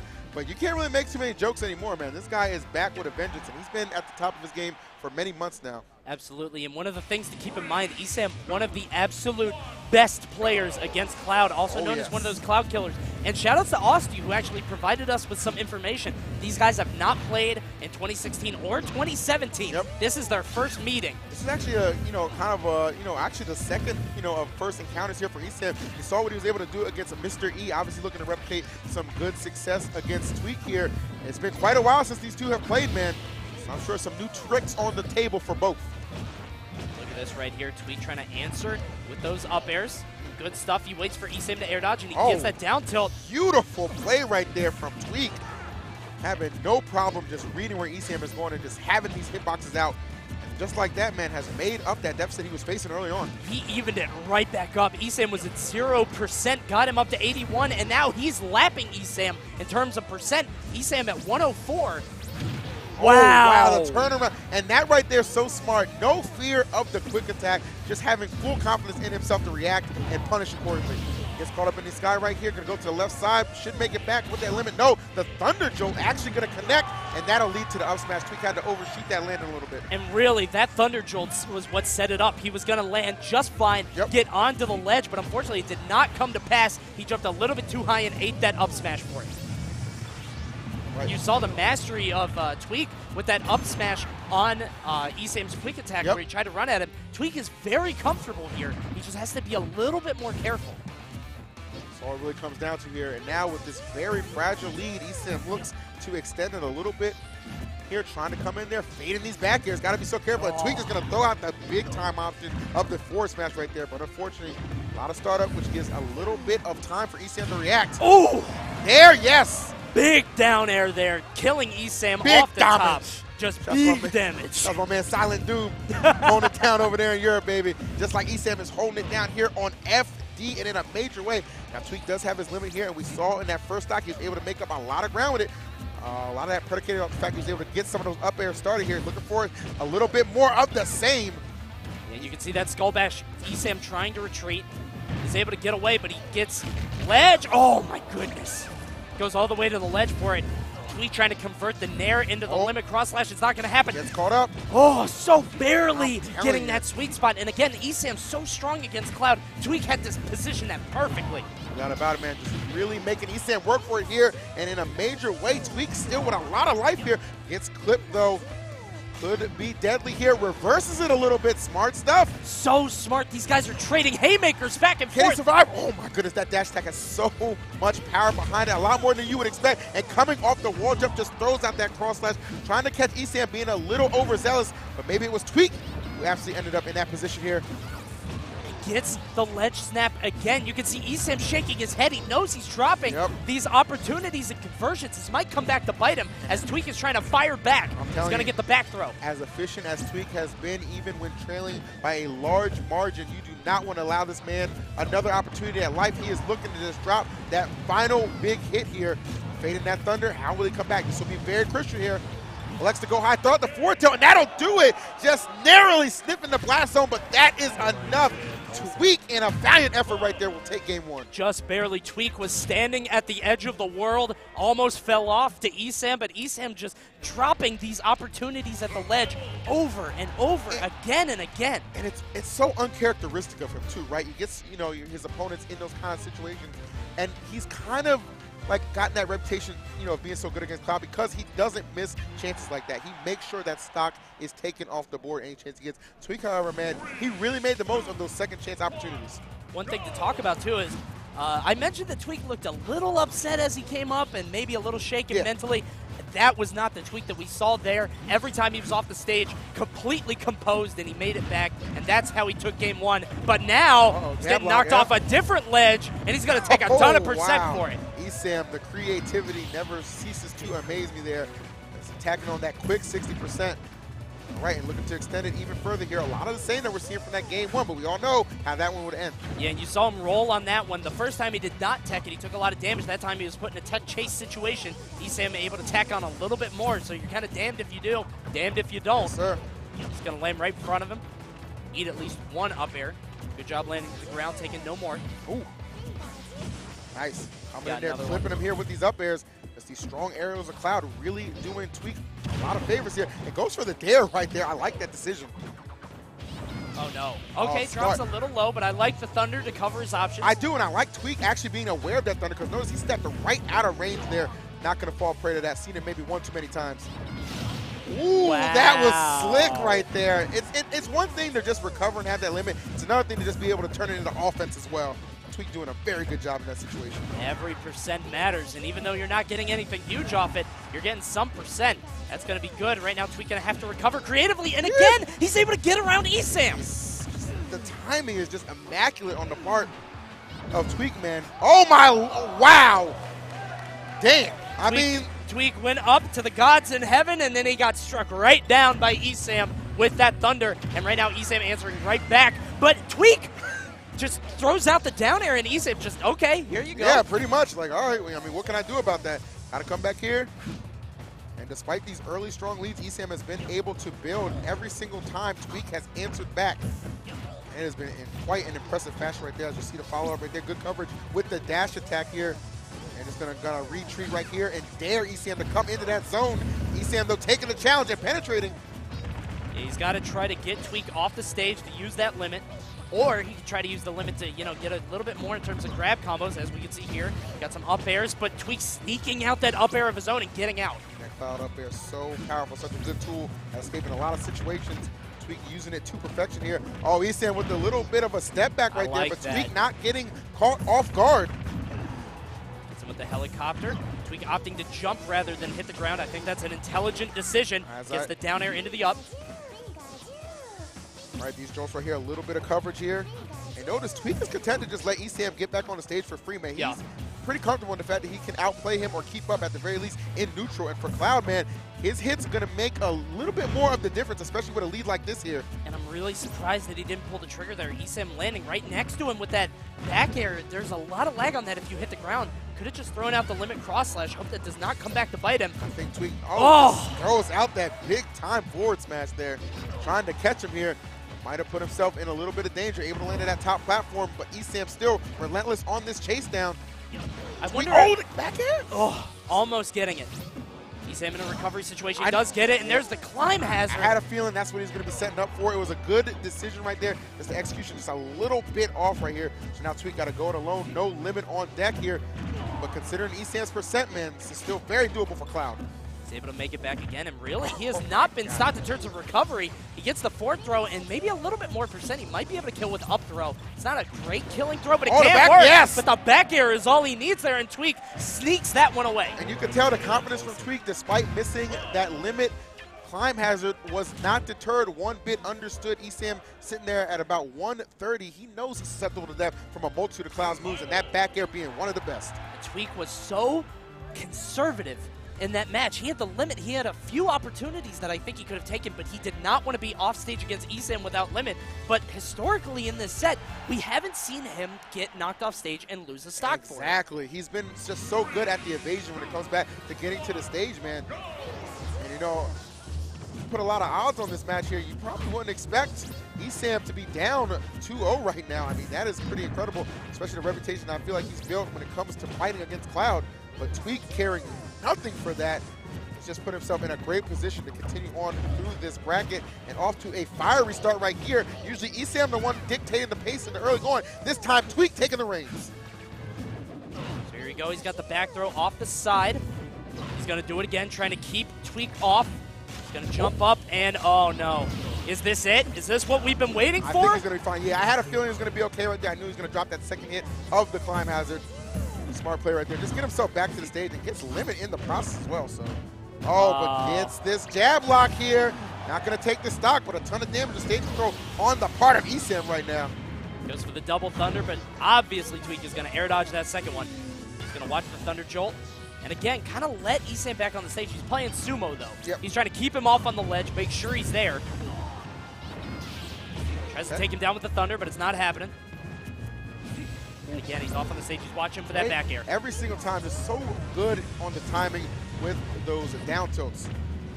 Okay. Gets the forward thrown. Right now, Tweek looking to take the first set of these two in 2016 and 2017. He's off to a hell of a start right here. You say I'm going to need something big.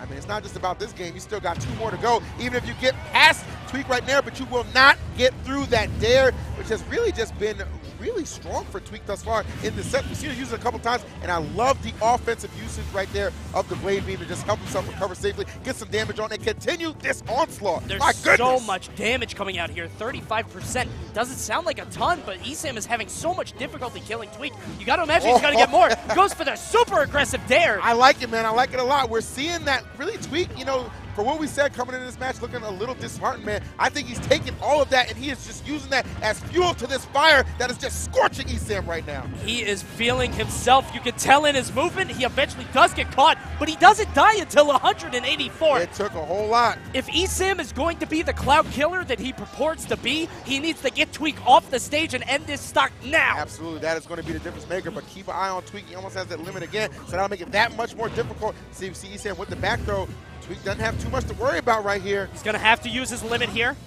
He's able to get away, but Esam with the back throw, good coverage on the ledge. He's going to try to get rid of his stock, but Tweek gets past him again. Every single time, Tweek just not any kind of fear of Esam's off-stage shenanigans, understanding he can get back safely, man, and he has just been perfect at that, despite a couple errors here. Looking really good right now for Tweek, man. One big-time hit away from getting this set and just a couple of hits away from getting that limit, or just a hit, I should say. Oh, wow. So smart by Esam. He almost had the forward smash read, but not quite. He is going to make it back, but he eats that down tilt. But now he's got a whole lot more to work with. So good of Tweek, man. Aware of the thunder, aware of his timing on the down tilt. Everything going his way right here. And I think he senses victory, and he is going to take it. The 3-0. And don't shake your head. Don't you shake your head. You earned that, boy. The hell's wrong with you? That's why I see that little pop-off, boy. Them little twig arms. Go ahead and flex on somebody. I don't know why he's shaking his head. I don't know. I guess he feels like he didn't deserve it. I mean, he used that limit a little bit aggressively, more so than you would think. But the reason he used it is because he knew Esam wouldn't be ready for it. I mean, you see these players kind of shake their head like, oh, that shouldn't have worked. Yeah. You should have shielded it. No, that came into your head for a reason, Tweek. Exactly. And the reason was it was the right option. That was excellent play from Tweek. Own up to it, man. You earned that victory. And I guess, you know, one of the best in the game right here, Esam, who's been on such a roll as of late, man. That is a big-time victory. You got to imagine in the back of his head, he's thinking, okay, one down. Absolutely. One down. All right, guys, and we're going to go ahead and shoot it to the replays. And let me tell you, there's not going to be a replay of Esam shaving off a cloud stock early. That did not exist this set, and that's why Tweek came through with the 3-0. Let's go ahead and cut to it. How often do you see that? Here we go. So right now you've got Esam forcing that limit snap up B, and he does get the up smash. Very smart on his part. And he's going to catch Tweek here with that forward air, but he goes a little bit too far. Tweek would respond right there. Great dare, and that was something that had really been a highlight of this set. So right here, Esam barely getting out of that up air. Gets him on the platform, and unfortunately, Tweek tumbles. Takes a lot of damage from that jab lock combo all the way up 47, 52, 60%. Beautiful play right here, and this was crazy right now. Now, neither one of us expected this one right there. Bam! I mean, Tweek, he's become a little bit of a star right there, man, but even stars got to fall sometime. Absolutely.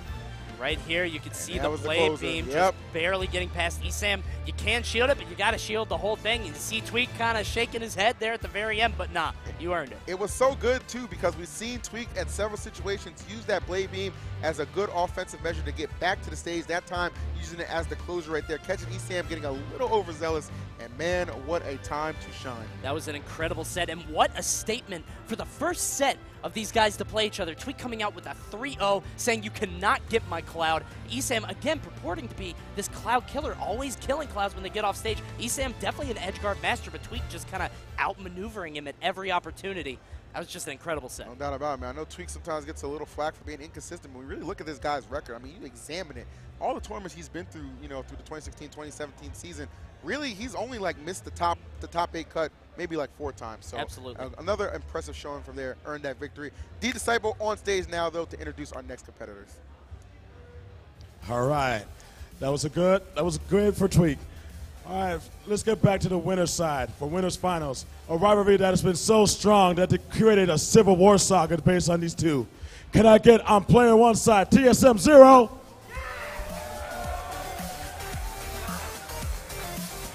And his opponent, still the former champion of Smash and Splash 2, Cloud9 Ally.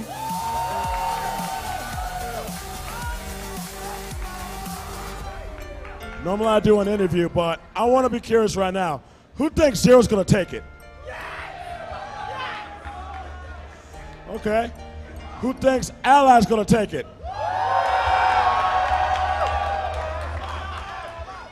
All right, I love it. Good luck to you two guys. Winners finals, let's take it away. Coney, EE, go.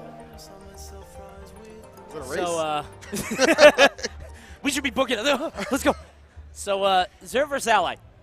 Again. It's, you know what, it's become one of those classic rivalries. You look at their sets between, 2016, 2017, 3-7 in the favor of Ally. Yep. Now, their last exchange being at DreamHack, which was interesting because you saw Zero lose in the winner side of things, but would end up winning the run back of that tournament, eliminating Ally, and actually would go on to 6-0 MKLeo in Grand Finals to take that tournament. Absolutely. Ally has definitely been Zero's biggest demon so far in Smash 4, has doubled him in terms of set count wins. So we're going to have to see how today goes. Ally trying to establish a legacy for himself. I mean, we talk often about, Mother's Day Mango. Maybe Smash and Splash Ally? Who knows? Perhaps so, man. I mean, this has been his tournament for the last 2 years. And I'll tell you what, we've already seen somebody within the last week or so maintain a title. I'm talking about Nairo at Momocon, man, back-to-back champion. Ally looking to get a little bit of that magic himself going here at Smash and Splash. So it looks like Town and City is the gentleman's pick for this set. We're going to have to see where we go to game 1. Imagine it's just going to be Diddy against Mario. I mean, clearly, the thing is... Oh, no. Oh, okay, no, so, Lucina. Yeah, so Zero is using Lucina. Yeah. This is something that he's had in his pocket for a while for sure, Mario, and I know that he also has been kind of working on a Cloud, but we saw how that went earlier. Yeah, well, I'll tell you what, man. One thing to note about Zero, like him and Pierce, kind of really just become lab monsters, right? They really just, sat down, developed a lot of strategies to people who have really just kind of given Zero a headache in the past, man. This Lucina has definitely come up big for Zero on multiple occasions. As I said, was able to eliminate Ally in their last encounter at DreamHack and I believe Losers Finals. And of course, was a victory at a Midwest Mayhem, if I'm not mistaken, as well, which yielded some positive results right here. But none of that mattering right now because that is a strong start for Ally, just tacking on that damage here, seemingly just unfazed by this Lucina pick in the early goings. Yeah, it looked like he was looking for the air dodge from Zero, but he did not give it to him. Zero with some weird DI going very low, but he eventually did survive. Ooh. And there's the reverse up smash. Zero not looking ready for Ally right now. I'm telling you, and unlike Mr. R, man, looks like he's pretty susceptible to those up smashes. That was something that Mr. R did a good job avoiding a lot of the times in their set. But for Ally, that is an explosive way to start off this match and take that first stock. This is not looking good for Zero. Ally not much percent. 52 is not huge. And the thing about Zero is that he's trying to box out Mario, trying to keep him out so he can't get his hands on him. Ally doesn't really need to go at him and approach and force anything. He's so far ahead. I'm telling you, man, I like the fact he's really choosing these aggressive options to return to the stage right there. Really just unafraid of Zero every single time. Not giving him an air dodge, man, just throwing out a hitbox. And look, it is paying dividends right here. This lead continuing to extend. So Zero with the grab here off stage. Not going to get too much right there. Was looking for the down tilt. Not quite. Right now, Ally only at 92%. Excellent use of that swerve there. He's able to use that skid animation to force an option from Zero. Eventually gets the grab. Didn't get too much from it. All right, great grab right here. Zero really being a little overwhelmed here at the start of this matchup, I must say. Yeah, he's not really finding anything. Oh, wow. Great pickup, and the patience is there. Up B, why not? Not going to get the stock, but a lot of damage to follow as we are seeing here. Ally just extending this to major proportions. Oh, he was waiting for the air dodge. Zero not giving it to him. I mean, Zero's not falling into the most obvious traps, but he's definitely getting destroyed on this stage. Ally looking for the up smash, does not commit to it. But he's kind of running around Zero, who's going to get that jab into the up air. Smart stuff by him. He's going to have to pull a rabbit out of his hat for this one. No doubt about it, man, because Ally is all over him. It's really just been all Ally from the beginning here, right? Like Zero just struggling so much. Oh, that was great place right there. Dropped through with the back air and actually landed perfectly to punish with the back throw. Well done by Ally. It's the JV2 to start off our winners final. As a JV2 stock, I do not think Zero was ready for that. Not at all. He was not ready for Ally, and you got to come correct when you're going against somebody who's that much ahead of you. Zero choosing Diddy Kong. He's switching off. Yeah, I don't want to say that the novelty factor of Lucina as a pick to beat Ally has worn off, But I will say the fact that Ally has definitely gotten better at the matchup, I will say. You can tell this is somebody who definitely has studied the tape, right? He understands where he's gone wrong in certain situations, and clearly right there, correcting a lot of those deficiencies that Zero had been exploiting earlier on, which is going to force out his hand and this Diddy Kong for game number 2. So what's interesting is you see Ally keep doing these dares. He did it 4 times in a row there. Instead of just going, for a simple Mario grab, something like that, trying to get a combo started that way. He used an aerial on the banana to get rid of it before. Wonder if that's something we're going to see be seeing more of. Throws the banana up just to get it out of play, but Zero getting it right back. All right, so pretty much back and forth here. Even way to start out this game number 2. Oh, good catch right there, just staying right out of his zone here. All right, but again, these aggressive landing options from Ally really paying dividends here. So often finding a way to get the job done here. Yeah, he did it right there. He landed with Nair, and he somehow got away with it. But Zero seeming to be handling this a lot better. Yeah, I was saying he's definitely picked up the pace right now. And I think a lot of this is Final Destination as the stage pick. He's able to stop Ally, from kind of running all over him from a smaller stage, and, with the platforms, everything like that. He's definitely making use of the flat ground there. Trying to come back safely here. Just get that ledge. Oh, but Zero not going to allow him to hold it there. Oh, a little bit of an awkward situation right there, but I don't think Ally was quite ready to respond. Exactly, yeah. He definitely could have done something, but I think it was a little surprising to both of them. Ally 136%, but he does get the up smash. Not quite enough. That was a little scary right there. All right, but Ally going to remain here on the offensive here, keeping Zero in the air right here, trying to bat him back with the flood. That's the splash. We're seeing a lot of smash. And that's the smash. Yeah, there it is, right there. There it is, baby. You know it was going to come eventually. Gets the trump right here. Oh, he's trying to get a read on that monkey flip. Exactly. All right, he'll set up for this grab here. Watch the up smash. Oh, he had it. He had it lined up, but Zero with the aggressive landing option. Very smart. Oh, and that ledge trap into Zero right there. And oh, a miscue, a very rare miscue, honestly, for Zero. Had him in a good situation, but unable to exploit it. The falling up air. And now Ally looking poised to maybe take this first stock. Oh, but they will do so in a massive trade. Those barrels do not discriminate. Hey, this is a flashback to last year. If you guys remember, those barrels exploding and sending us into a sudden death situation at last year's Grands. I remember well. Not surprised that we're seeing it again here. Some call it fate. But right now, Ally looking fated to win this set against Zero. He's already one up on him, and he's doing great in this second stock. Yeah, it was a really strong lead here for Zero that was pretty much wiped out from Ally here, who now controls it by about 40%. Does an excellent job, really just not playing scared of the banana at all. I know sometimes Zero has elected to leave the banana on the wayside when it comes to this particular matchup, but not so much this time, man, and Ally has really exploited that to his benefit. Knocks it away every single time. He's always trying to use an aerial if he has the opportunity. Goes for the down air. Shout-outs to Fonz. We are in the Midwest. He's got the banana in his hand. Nothing really happening there. Oh, was going for the fair right there. All right, back and forth action right now. Zero trailing just a little bit. Oh no, Ally, a rare miss on the up B right there. Just barely. The banana is in the way. Oh, that was so good. Threw out the nair right there. And again, these aggressive landing options, Zero is not ready for them, and he's sacrificing stage control to try to chase. Ally's trying to catch him with something here. Another nair. That's one thing I've actually pointed out throughout this tournament, man. I feel like Ally has just utilized nair a lot more often than I've ever seen him here. Almost becoming his pseudo up smash, if you will, because he has certainly used a lot of it in a multitude of sets we've seen throughout the weekend here. And against Zero being no different, looking to find that success. Scary position, though. He's off on the side. He's able to get stage control again. Has his back to the center. The crowd is there's a lot of screaming going on in the crowd right now. It's a terrifying situation for both these guys to be in. Either one of them susceptible to death right now. Ally, oh, nobody committed to the grab right there. That could have been so pivotal. The forward throw here. Everybody is so scared. Ally trying to get the up smash. Excellent tech from Zero. Seriously. He's not going to be stage and he does get grabbed. The back throw from Ally will take it. He is up 2-0. Disgusting right there. Had the excellent tech right there. There was a few moments, the hesitation costing both of them dearly, but it was Ally in the end to get the perfect position to go up 2-0 here against Zero, man. A very game Zero, I must say. Definitely looked a lot more composed than the first game, but it does not matter. Ally barely by the skin of his teeth, taking game 2 on Final Destination. Zero says we're going right back, trying to squelch that momentum. Exactly, man. Not content with how that one went down, and how could you, man? You get those big pressure situations like that, and more often than not, it is Zero who comes out on the winning end. But on this day, on that match, was not the case here. And now Ally playing with got to be a sense of confidence here. The jab block. Let me get that re-grab real quick, player, and just go back to work. But Zero able to strike back, sneak a grab in there, and maybe make up a little bit of this damage right here Ally has brought on early on. So a little bit calmer here, obviously, at the end of the last set, which was, you know, absolutely electric, that last match. We're both back here just clenching, man. You didn't know what was going to happen. So close. But right now, these guys a little bit more reserved and calm, but Zero with their triple fair. I'm telling you, man, that fair just so imposing, creates a lot of openings there for Zero and just controls a lot of space at that.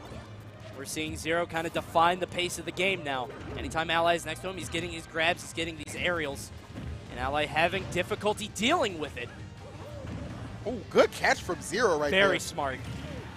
Oh, and the mean, aggressive there. Zero not playing around right now, making it so difficult for Ally to re-find his footing. He does just that, though, with the help of the banana, which looked like it could have been yielding itself to an up smash. Could have been very scary. I mean, Ally's behind, but remember, that up smash is always available, and as you said, Zero a little bit more liable to fall into it than somebody like Mr. Art. We'll have to see how this goes. Looking for the edge guard. Oh, wow, 2 air dodges right there, though Zero not able to get stock. We'll settle for a grab right here, and the stage control benefiting him. Some of the best ledge trapping in the game. Let's see if it pays off right now. Oh, gosh. Oh, wow. Okay, so just an aggressive option with that get-up attack. Looking for the follow right there. No, not going to get the roll back. Yeah, he just goes for the normal get-up, and look at that nair. So low, he goes for it again. Zero somehow getting back onto the stage. Yeah, that'll be the stock right there. All right, so Zero with the lead right here, but a pretty fragile one, and Ally knew that right there. You said it. You said it, man. Ally up 2-0. We are down to our last stock of this game. Ally trying to close this one out. Zero trying not to let him.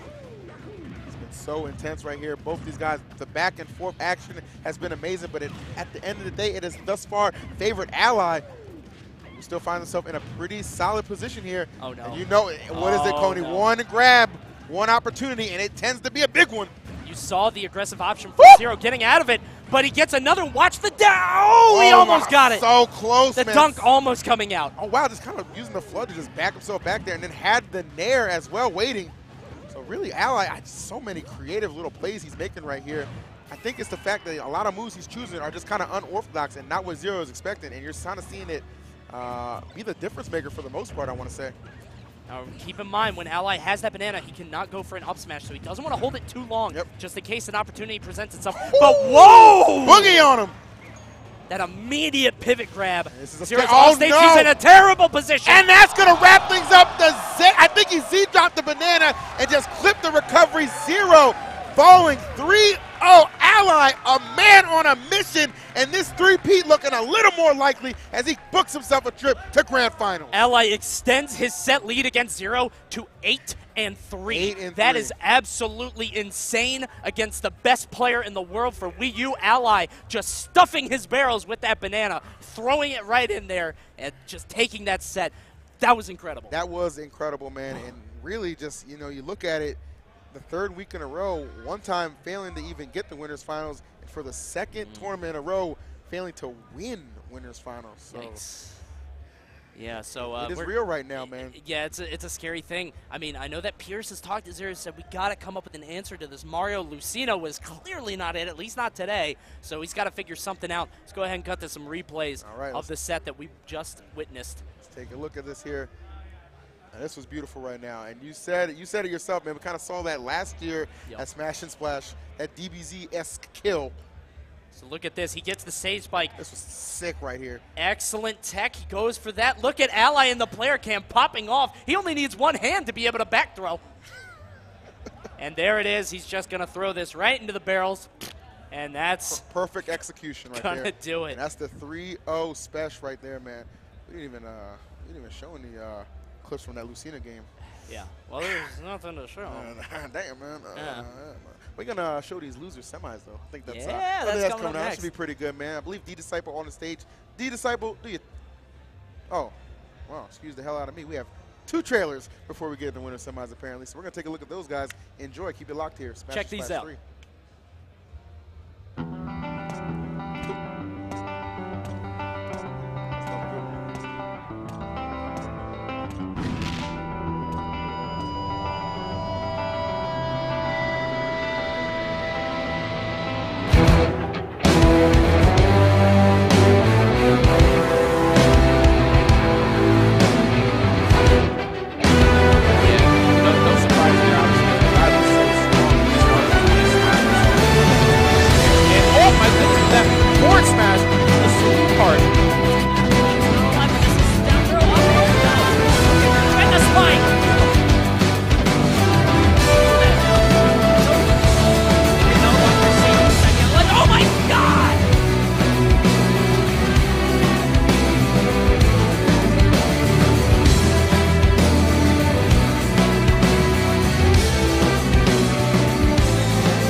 Some incredible trailers there. Definitely put those events on your calendar. Got some awesome stuff coming up in the next few months. No doubt about it, man. Definitely, I love the fact when they really just introduce those trailers, just I kind of love in the those, middle of a top 8, because you know everybody's watching, everybody's going to be excited, and just more great events to come, man. Smash 4 looking pretty good for the rest of this year. Absolutely. But this event is not over with, so we're going to go ahead and kick it over to D Disciple to introduce the next match.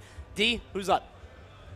Thank you, guys. Thank you, guys. Much appreciated. All right, so that was a great winners finals. Bigs up to the Cloud9 Ally, working his way for a three-peat. But let's get to loser semis. I'm player 1. Can I get Misfit Larry Lurr on stage? And his opponent, Phoenix 1 Tweek. We're just going to go right into it, guys. I'm going to bring it back to Coney and EE. You guys take it away for me. All right, thank you, D. And actually, between these guys, so we got more stats from Austin Stats. Thank you once again, my friend. So actually, Tweek is up on Larry 3-1 in sets. Yeah, man, you know, you look at 2016 and 2017, you know, as efficient as a player as Larry is, man, he tends to struggle a lot against Tweek, most notably.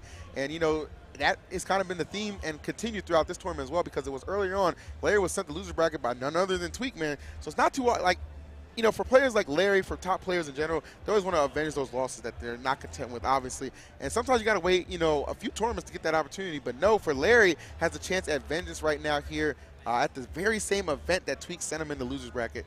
Of course, for Larry, though, he's looking to send him home. Absolutely. And, I mean, Larry's so proficient off stage. We've seen what he can do when he gets people off on the side. But the problem is, Tweek has also shown he is completely comfortable trying to recover against even the best. Want to see how that's going to turn out right here. No doubt about it here. Game 1 kicking off. Town and City is the pick. Let's see. Going with their pretty classic characters right there. Now, it's interesting to note that both these guys actually play efficient DKs. So if a DK Ditto did happen to go down, that would actually be pretty lit. We'll see if it gets to that point, though. I think this Game 1 might kind of decide how that's going to turn out, baby. As we see, off to a pretty even start, both of these guys. And you know Tweek has just got to be brimming with a ton of confidence, not only defeating ESAM, somebody who's notoriously good against in the Cloud matchup, but with an emphatic 3-0. With authority, just absolutely blew him out of the water, and that's their first encounter, so you know that's got to set his sights well for the rest of their encounters in the future. But right now he's working with somebody that he's defeated before in the past, but he can still not disrespect Larry,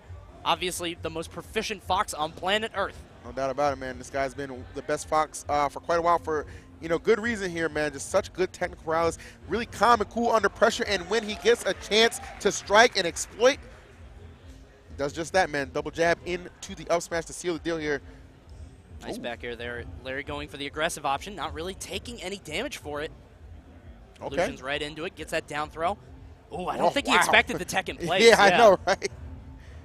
All right, Larry here making the most out of the situation right now. Really catching Tweek shielding quite a bit right now. Tweek needs to kind of maybe break that habit a little bit. I mean, I know Fox doesn't exactly have the most powerful grab, but trust me, man, a couple of those grabs, they certainly do add up. They put you in really bad situations also, particularly for Cloud, when he's just pushing you further and further to the ledge.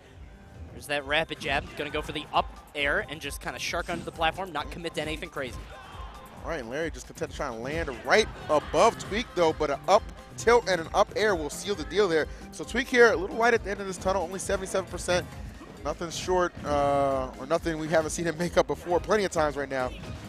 Absolutely. And that's how it starts. Yeah, that's exactly how it gets started. Some up tilts into up air. Larry wisely retreating to the top platform. And Fox being that fast forward, man, sometimes a little more susceptible than other characters to being put in situations like that. So right now a little bit of back and forth. Tweek going for some retreating aerials, but he falls right into the dash attack. Larry going for a back air instead of an up air. Well, he had to read on the air dodge. I think he was just trying to set him off stage and just make him burn that limit to make that, you know, less part of the equation here. But no, not working out to his favor here. And Tweek looking to use it to his advantage, just swinging out that cross slash. All but Larry landing behind it and just busting out that forward smash to take that first game. Well done. That's one of those things that as soon as you burn it, you're like, okay, this game's over. I lost this, unfortunately. You know what I mean? And I think Tweek definitely had that go through his head. It's one of those things, as soon as you pop it, you're like, yeah, it's done. It was a gamble. You know what I mean? It's one of those gamble plays. You know, you're playing from behind the entirety of that match. So things like that tend to happen. Zero put that tongue away. Look at Zero and Ally next to each other. Best bros. Best bros, man. So here we go into game 2. Best bros with your lady. Yes. No need for that rhyme. All right, baby. Here we go. Game number 2 underway. Back to Town and City we go. This makes sense, I think. Stage wasn't absolutely, integral to Tweek's loss. I think he just made a couple wild decisions. They came back to bite him. He's going to get a little bit more damage on this with that cross slash. And he's got Larry above him, trying to catch him landing, but he gives him the left side of the stage. Goes for it again, but Larry, oh my goodness, the pivot up tilt. I'm telling you, man, he's so efficient with those strings and his utilization always on the money. One thing that really aided Tweek in their winner's encounter, though, was the fact that he could punish Larry so efficiently when he had him above him. That hasn't really been the case so far for this particular matchup. You saw Tweek jump backward. He knew that Larry was going to illusion on the stage. He did not punish accordingly, but he's in his head, as you can see right there. And that's right there, man. Plays like that are why Tweek was able to take it earlier on in winner's side of things. Gets the good read on that air dodge and punishing accordingly here. So now Larry in the position to play catch up. See that back air trying to land aggressively, but he does eat that up air. Tweek able to avoid the second one. He's trying to sit in his shield, as you said, maybe a little bit too careful.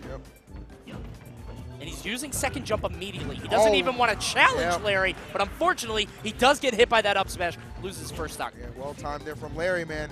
Keep himself much so in this matchup, man. You really think the fact that Tweek gets these early stock kills, man, but he's not able to just extend it as much as short as he would like to. Oh no, my lord. This percent had been a little higher. Yup. Could have been a good position for Tweek to be in here. Just a mean down air. Still finds himself in a pretty favorable one here. I think he read the roll on, but he didn't really commit to an option. Right now, only a 5% difference between these two. We're going to see a down throw, put him in a position for an up air. Did not connect, but he does have that limit. Watch the cross slash on the platform, not going to happen. Yeah, I was kind of like holding my breath right there. He was ascending above him. I was wondering if he was going to throw out the up B actually and try and catch him. We've seen Tweek do that a number of times, really. Yeah. I wonder if he's going to be a little bit more careful with it, considering how that last game ended. Exactly. He wants to hold onto it. Maybe throw the blade beam. I was just going to say that. A little more cautious here. Obviously, you don't want to be down 2-0 here, and it looks like he's not going to be if this match continues this trend. Oh my goodness, Larry, though, the side B getting him through, and the up B will be the end of that game. Tweek had all the control in the world and just kind of let it go. That was so unfortunate. That was the worst position he could have been in. Sometimes you're unlucky. Sometimes it's just all against you, man. And it's not like he didn't see the illusion coming. He tried to challenge it. Larry just snuck through, and off a big-time bear was just able to take control, and Tweek unable to come back. And that's the thing about Cloud, man. With no limits, sometimes you really do just have no chance. That's also the thing about Fox, man. He's honest. Very honest character.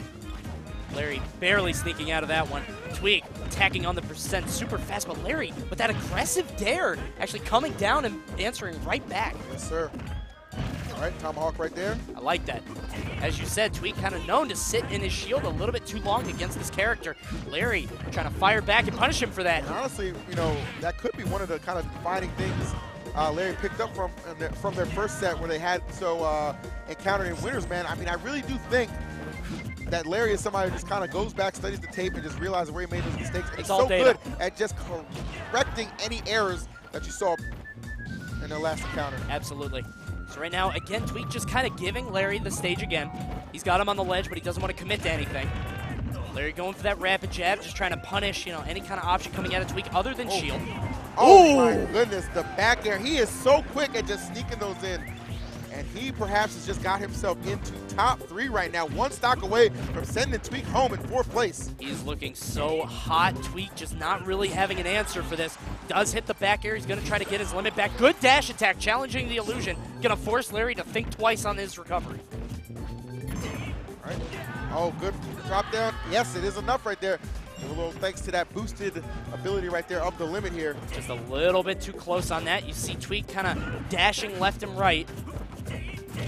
Larry kind of enjoying the fact that Tweek has this limit. He's going to be able to get a little bit more mileage out of his combos, I think.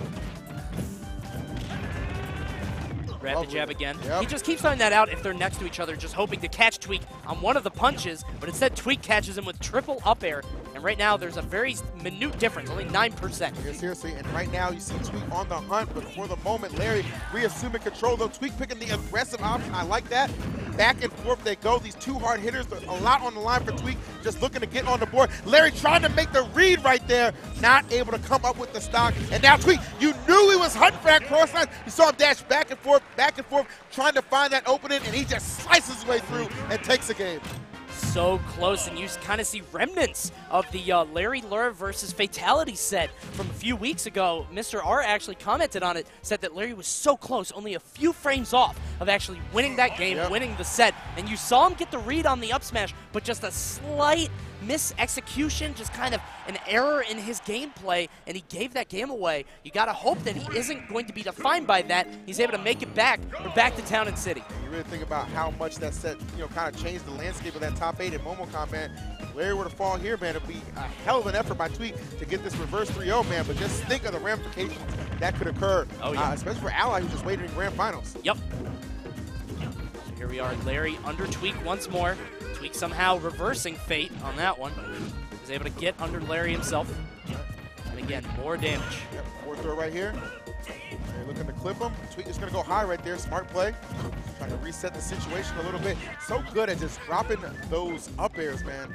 The timing always impeccable, and had the good read on the spot dodge right there. Just extend that damage. But Larry comes back immediately. His up tilts, man, doing him just as much justice. Oh, no! Caught coming back into the right and gets sent straight left. You know what's wild is that if Tweek just kind of whiffed that, if Larry didn't run back into it, we would be criticizing it right now. We'd say, oh, he burns his limit, he shouldn't have done that. But instead, Tweek just with the future sight somehow. I mean, sometimes you just got to take that gamble, man, and it paid off big time here. Now Larry under the gun right now, just struggling to get the stock off Tweek. I like the fact they put out the down there. Don't give him those free air dodges, man. He's escaping every single time. Larry keeps getting him in these awful positions where lesser clouds would panic, but Tweek answering every single time correctly. But he eats that back air, and now we're down to potentially Tweek's last stock. Well, if it is his last stock, it is a good one to have because he does have quite the lead right now, 66% ahead of Larry right here, and just getting that limit charged up little by little. But that does create a slight opening for Larry to come in. But notice that Tweek is having no problem getting these up airs to just connect. Yeah. And just continue to keep this lead here. Oh, I like that. He had the read on that illusion. He knew Larry was going to the center of the stage right there, but he just wasn't quite in position to get the good punish. But that back air, yes, sir. The good timing will get that third game. He's just barely sneaking it out. Larry just fell right into it, and I don't think he was expecting that. He was expecting something like an up air, but Tweek just kind of went, right past him, throwing out that back air and knocking him into the right blast zone. Great stuff by Tweek, good presence of mind, and we're out to game 5. Yeah, seriously, man. We credited Larry a lot earlier for his ability to just kind of adapt through longer sets, but you know what? Tweek showing us the same can absolutely be said for himself because he right now on the bubble of getting in the top 3. Larry as well right here. One of these guys has a date with the best in the business. We're going to see who's going to get there. Final game, Town and City once more. This is a 5-game Town and City set for these two. How about it? And every single game has just been, really no real blowouts. Absolutely, for the most part, man. At any given moment, each of them has had an opportunity to just kind of close out the game. But it has been Tweek has just roared back with these solid 2 wins here, man. Looking to make it 3. Larry, of course, looking to not be that guy to drop a 2-0 lead. Yeah, this so is painful when you get in those spots. Yeah, this is looking ugly for Larry right now. He's just missing his conversions. He's putting Tweek in bad situations, but Tweek is answering correctly every single time. He has the momentum on his side. He was able to do it against Esam, and now he's doing it against Larry. Right.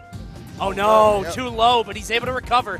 Tweek not covering his ledge option. I think that's fortunate for Larry because I don't think Tweek expected him to go that low. Oh my goodness, but Larry expecting that kick. Oh, what a play by the, so bold and beautiful you might have think it's going to be a daytime soap opera. Good Lord, Coney, you got to give him credit for that one. Oh, I did. You got to give him credit. Yeah, I'm not, no credit withheld here. He goes all the way off. He chases Tweek all the way down to the blast zone, gets him with the footstool fair. So good, and just the confidence to make that play right there, man. In game 5. And I'm telling you, and what an opening it has created because Larry right now is racking up the damage.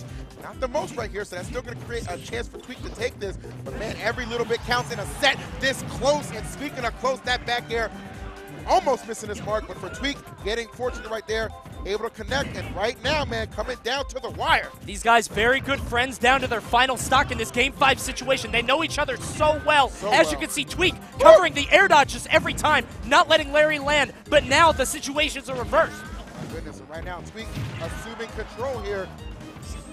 Oh, he waited for that early illusion. Did not go for the ledge.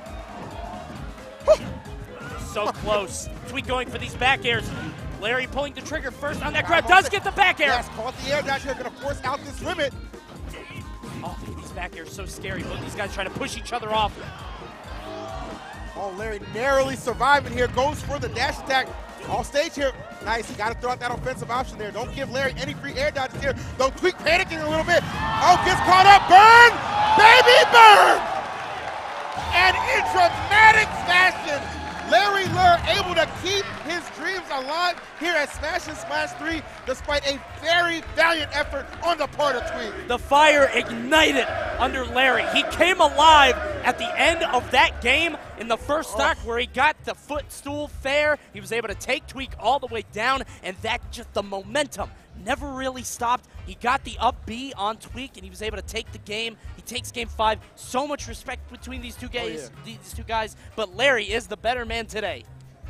I'm telling you, man, truly, when we talk about matches and sets that can go either way, look no further than what we just saw put on display for you right now. That was ridiculous. So good. We're not even going to talk about it, man. We're going to show you because we got those replays on deck. Go ahead, take it away, production. That's one for the ages, baby, and we're going to show you exactly why. So right here, you're going to see the final kill, game 1. This Fox forward smash, he expends that limit.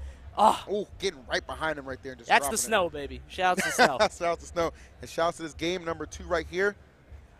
Beautiful play right there. Just such a turnaround that's so dramatic. He got hit by the illusion. So unfortunate. Especially you see him at 135, man. Could have gone either way, as we said, like most of these games here. And then looking for the follow. Could have been the end, man. We would not have gotten those epic 3 games to follow had it ended like that. But there it is, man. You know when Cloud is dashing back and forth like that, he's looking for the opening, looking for that window. Absolutely. He struck. And you can see he's going to pop it right there. Reminiscent of Genesis 3, if you remember that, actually. Como, I think, against Nairo, when he pulled it super early and actually caught him into it. And right there, Tweek landing on that platform was a death sentence. Eats another back air. This was disgusting, man. Oh, my God. Look at that. Commitment, understanding the position, understanding so much on the line. You're trailing. Got to make a big play. Why the hell not? And this is it, the final stock of the game. Larry knocking him in the air. Knows he's going to air dodge. Knows his opponent so well. Kills him with the Firefox and the slight pop-off from Larry. Going to move on to losers finals against TSM 0. Yeah, it was a lot of on-the-ground shielding that kind of caught him up with a lot of damage and a lot of those bad air dodges as well that Larry was looking to exploit. And he saw one big opportunity, man, and boy, was it tremendous. And what's interesting is that we kept seeing Tweek get around Larry's opportunities to try to keep him in the air. He kept choosing aggressive options like down air, forward air, back air, things like that. But then eventually Larry adapted. He said, okay, if you're going to go for that, I'm just going to meet you up there and intercept and stuff you whenever you try to do it. Just keeping him up there. The crazy thing is, if he missed that, he was dead. Oh, yeah, absolutely. All right. Well, tremendous play on the part of Larry. He advances on, and we're going to find out who his opponent is. You already know, but the Disciple, go ahead with the formalities, baby. I still need time to recover from that set. I can't believe that up B connected. I'm so mad at you, Larry. Show must go on. So losers finals. We already got Larry on stage. 0, get on stage for me, please.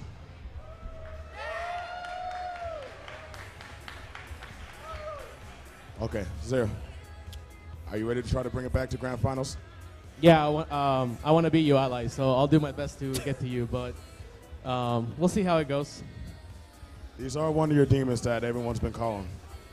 Do you think you can cleanse this demon? I just think he's really good, to be honest. Fair enough. Good luck, man. Larry, I know you had some hype sets and everything, and I know you're looking forward to getting to grand finals and taking this off. Are you ready to take down 0? Want to mess him up. You're going to mess him up? I'm going to mollywop him. Wow, you just went from modest to savage. Good job, man. Good luck to you guys. I'm going to take it back to Conan the EE. Take it away, boys.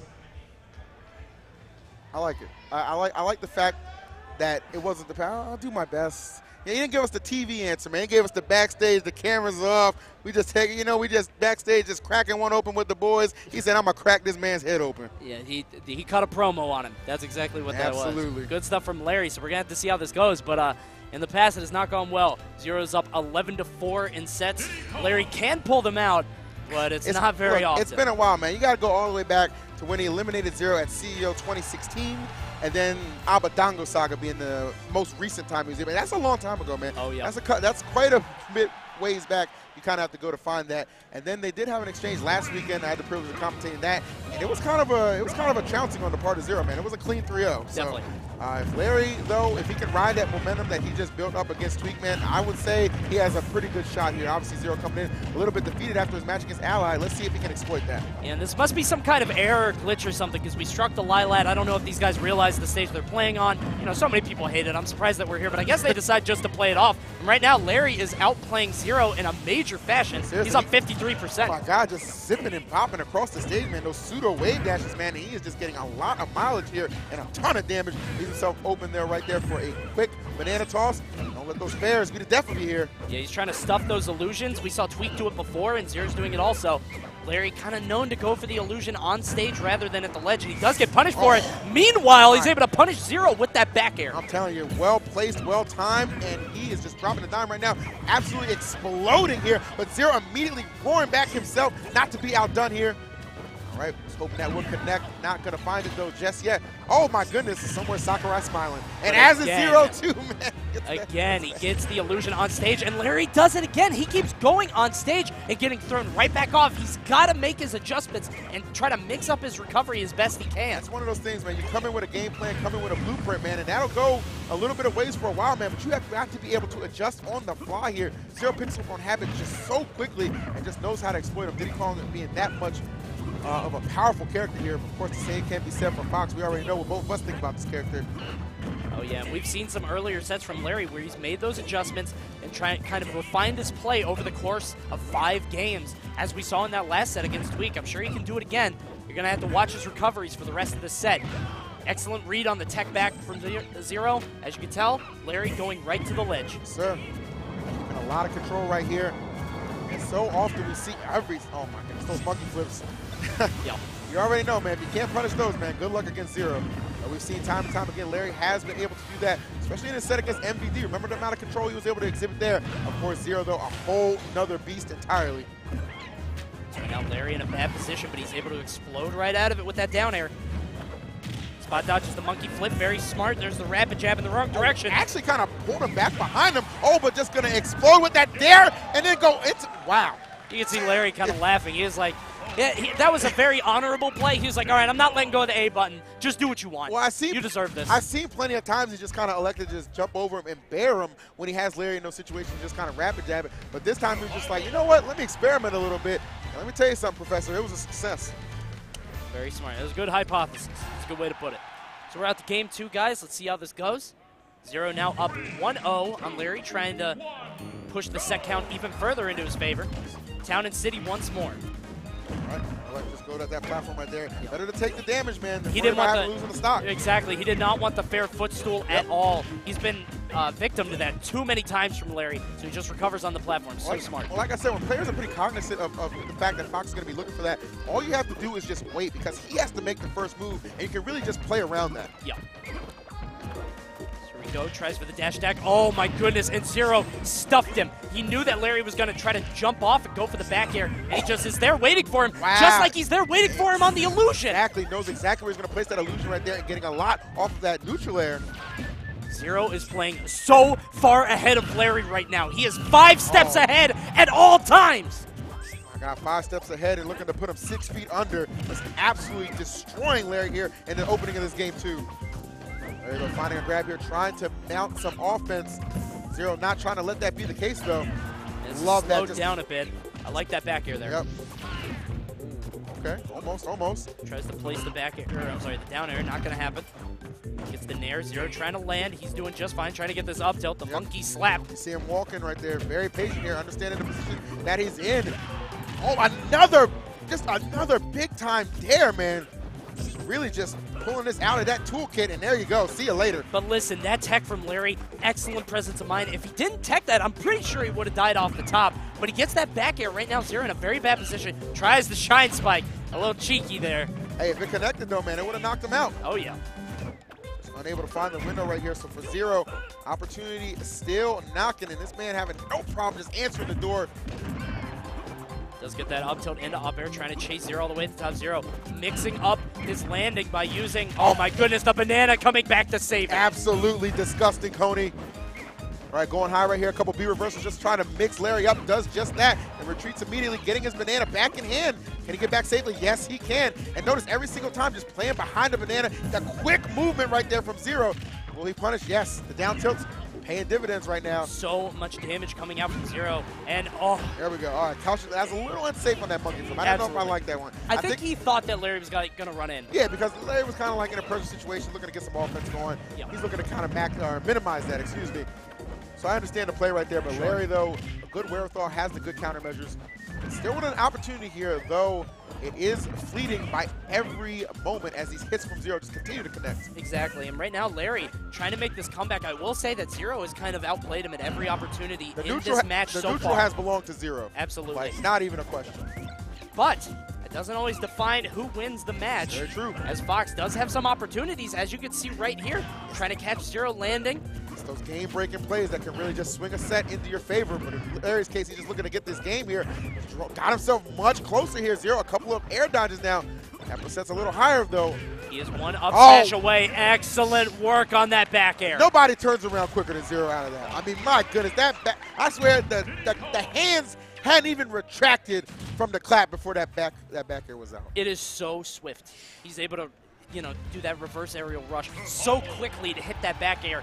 You can't even really DI for it because it comes out of nowhere. You're expecting something like an up smash. You're expecting something that is not 100% committed, but that back air is so safe. No doubt about it, man. And this victory for Zero looking like it's going to be the case right now. I mean, he's up 2-0 here. We saw that second game, excuse me. Pretty convincing win, though Larry was showing some signs of life towards the end. Yep. It has been Zero. He's been able to just weather the storm here and keep it going. If Larry can just avoid those bad scenarios. Oh, he went for the footstool. Yeah. If Larry can just avoid those terrible scenarios where he's off stage and he's just taking all this free damage trying to recover, he might be in a better spot. That's really how Zero is getting him. He puts him in one bad situation, which leads into another. We said it before, it is an avalanche. Wow, and Zero just no problem here playing on the right side of things. Larry trying to pressure, but for the most part, Zero not having any problems fighting out his way out of that. Right, it's going to be a punish right here. Or is there? How honorable. I'm telling you, he just holds that button and says, you know what, I made a mistake. Exactly. I'm just going to let you punish me. He's going to ride it out, man. Like. Oh, wow, what a trade right there. Going to benefit Zero here. Gets the clip there. Oh, a little off on the timing there for that down tilt. Very slightly. And we're back to this. Good grab from Zero. Tries to get the up air. Good air dodge, but the monkey slap. Zero able to take off that first That was an up tilt, if I'm not mistaken, correct? It was, yeah. Right on the money. All right, so one more to go here. Oh, no. Oh, wow, just meeting him in the sky right there. He put himself in a bit of a precarious situation. No, Larry. We're going to see it again. Yep. Stop it. What are you doing? He just keeps letting it go. The thing is, you can't get out of it fast enough, so you know you're going to take a punish. Right. You're just hoping something happens. He's just content with it, man. All right, good follow-up right there. Saw Zero's escape options and had him well covered right there. Well scouted the up smash, perhaps what Larry needs to kind of smash his way back into this set here. Trailing 2-0 right now, on the brink of elimination. Making risky plays like that, man, but not paying off just yet. Yeah, he went for something wild. Zero knew to recover high. That has to be what Larry is thinking right now. That fair footstool. Zero's going to jump high every single time. Right. He's able to catch him with that. Could it be the difference? Oh, no. This could be it. He gets the up tilt. He's got to watch air dodging, but Zero with the aggressive option. He knew right there, man. He knew not to give him the air dodge because in that situation, remember, Talon City, man. Talon City, that lower ceiling, not going to do himself any favors. Oh, my Lord. There every single time, the utilization of these nairs have just been so masterful. And I'm surprised he didn't wait for the air dodge right there. Larry gave it to him a couple times there. I don't know if he'll do it again, though. It'll be interesting to see the interaction if it so comes to that. Oh, he's able to get out of the up air with that forward air. He gets hit by the down air, but he does not get into up smash position. Larry does not commit to it. Right now at 128%, but Zero is not out of the woods yet. He's looking for it here. Larry, though, looking for an opportunity. Going high right there. He's done a good job covering that landing at times here. Zero able to escape. Banana in hand, just flinging it out there. Roll over to it. He's trying to throw out these aerials. He's just got hitboxes everywhere. Exactly, looking for any move to just really just get him off stage here. That was a little risky, though. Lucky for him. Larry not close enough. Almost. Zero trying to find his way back to this. Slowly losing control, but he does get that roll back throw. That is so scary right here. All on the line for Larry, but Zero, no hesitation. Only decisive gameplay, and that will be a 3-0, and yet again, Zero handling Larry again, hasn't dropped a set to him since Abadango Saga. It's been quite a while, and it looks like that streak will continue. And you saw the consideration as Lariat was trying to recover. You could almost see it in his movement. Do I side B? Do I go for the illusion, or do I go for the Foxfire? You don't really know what to do against Zero. I mean, he's punished the illusion so many times that side B to the ledge. He had the forward air ready. Either way, Larry just really ran out of options there, and it was game over for him. And I almost want to say there was a little bit of hesitation when he was on that left side, thinking about which recovery option to do, because he really picked the one that really just set him up for failure, having to come up at that angle, and Zero just perfectly timing that forward air to just seal the deal. You have to wonder if he picked something immediately, if he just went with anything. Even if it was the wrong option, he might have been able to do it. Just to try and get back to the stage. Like, that light hesitation, exactly. It was just a little bit too late, and we're going to go ahead and show you guys some replays. I'm sure that's going to be in there. Go ahead and cut to that. All right. So look at this right here. Larry, again, the honorable player he is. He says, you know what, I deserve to get punished. Just keeps that rapid jab, boom, up air. Pretty ridiculous right there how that one ended. Definitely the road less traveled there for Zero paying off. Oh, look at that down air. Again and again. Aggressive options every time. It's paid off for him every single time here, and just as quick as they come out of that down tilt. And this is right the here, moment. Yeah, this was right there where I think Larry had a little too much hesitation in the option he selected when coming back to the stage, because that set Zero up perfectly, and you know somebody like Zero, he's not going to drop that. Absolutely, no way. And when somebody has your number that much, I really don't think it's a stretch to say that Zero was ahead of Larry at every opportunity, just totally outplaying him in all of those games. The first one was a little bit closer on Larry's side, and he always looked like he was on the verge of a comeback, right on the cusp, but it was just not meant to be. It's those one or two steps that truly are the difference maker right there. Yeah. And, you know, unfortunately for Zero, or for Larry, I should say, difference maker between third place. So, well done. Zero gets himself a little bit of a rematch coming up here against the man who put him in loser's bracket. It had to end this way, didn't it? It did have to end this way. So, who other to take it away than the one and only D-Disciple? Take it away, my guy. All right. Welcome back to Grand Finals, ladies and gentlemen. This is literally what I call the Wii U version of our Armada versus Mango.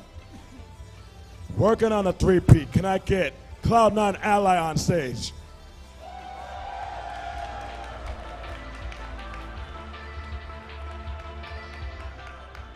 All right, before we start this, Ally, do you have anything to say? Again, I want another good set.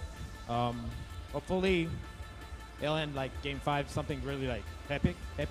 But we'll see what happens, man. Good luck to him too. Okay, good luck, man. You have anything you want to say to Zero? I love you, Ally, and I love you, Midwest.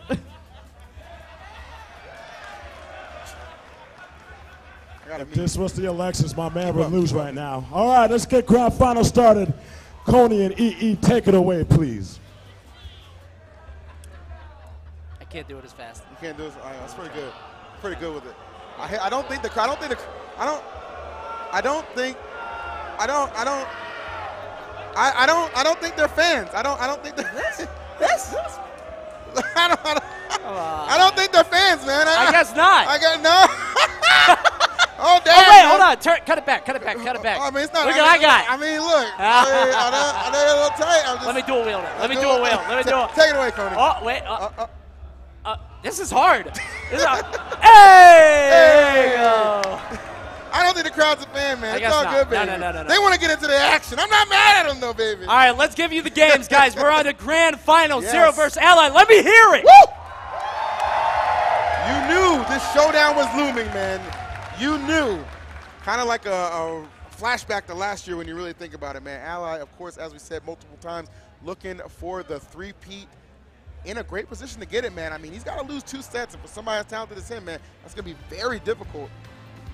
Absolutely. C9 TSM showdown about to get underway. Town and City to open up this final And set. Ally said that he wanted something epic. He said he wanted something crazy. Right. I don't know if you could get more epic than last year at Key Lime Cove. The way that game ended with a sudden death, expertly casted by JV and Max Ketchum, just doing an excellent job of selling that moment. Absolutely, It man. was just a incredible. And yeah, shouts to them for last year, man, because, you know, these two, they certainly create moments, and it's not always easy to make them the stars they are. Oh my gosh, that is why we say what we say. Back and forth action is so real right now to open up just this first stock here of brands. My Lord, Zero fighting with a lot of intensity, though Ally still maintaining the percent lead. Again, these guys just throwing haymakers back and forth. This is a slobber knocker. Only 35 seconds have passed, but so many big hits connecting.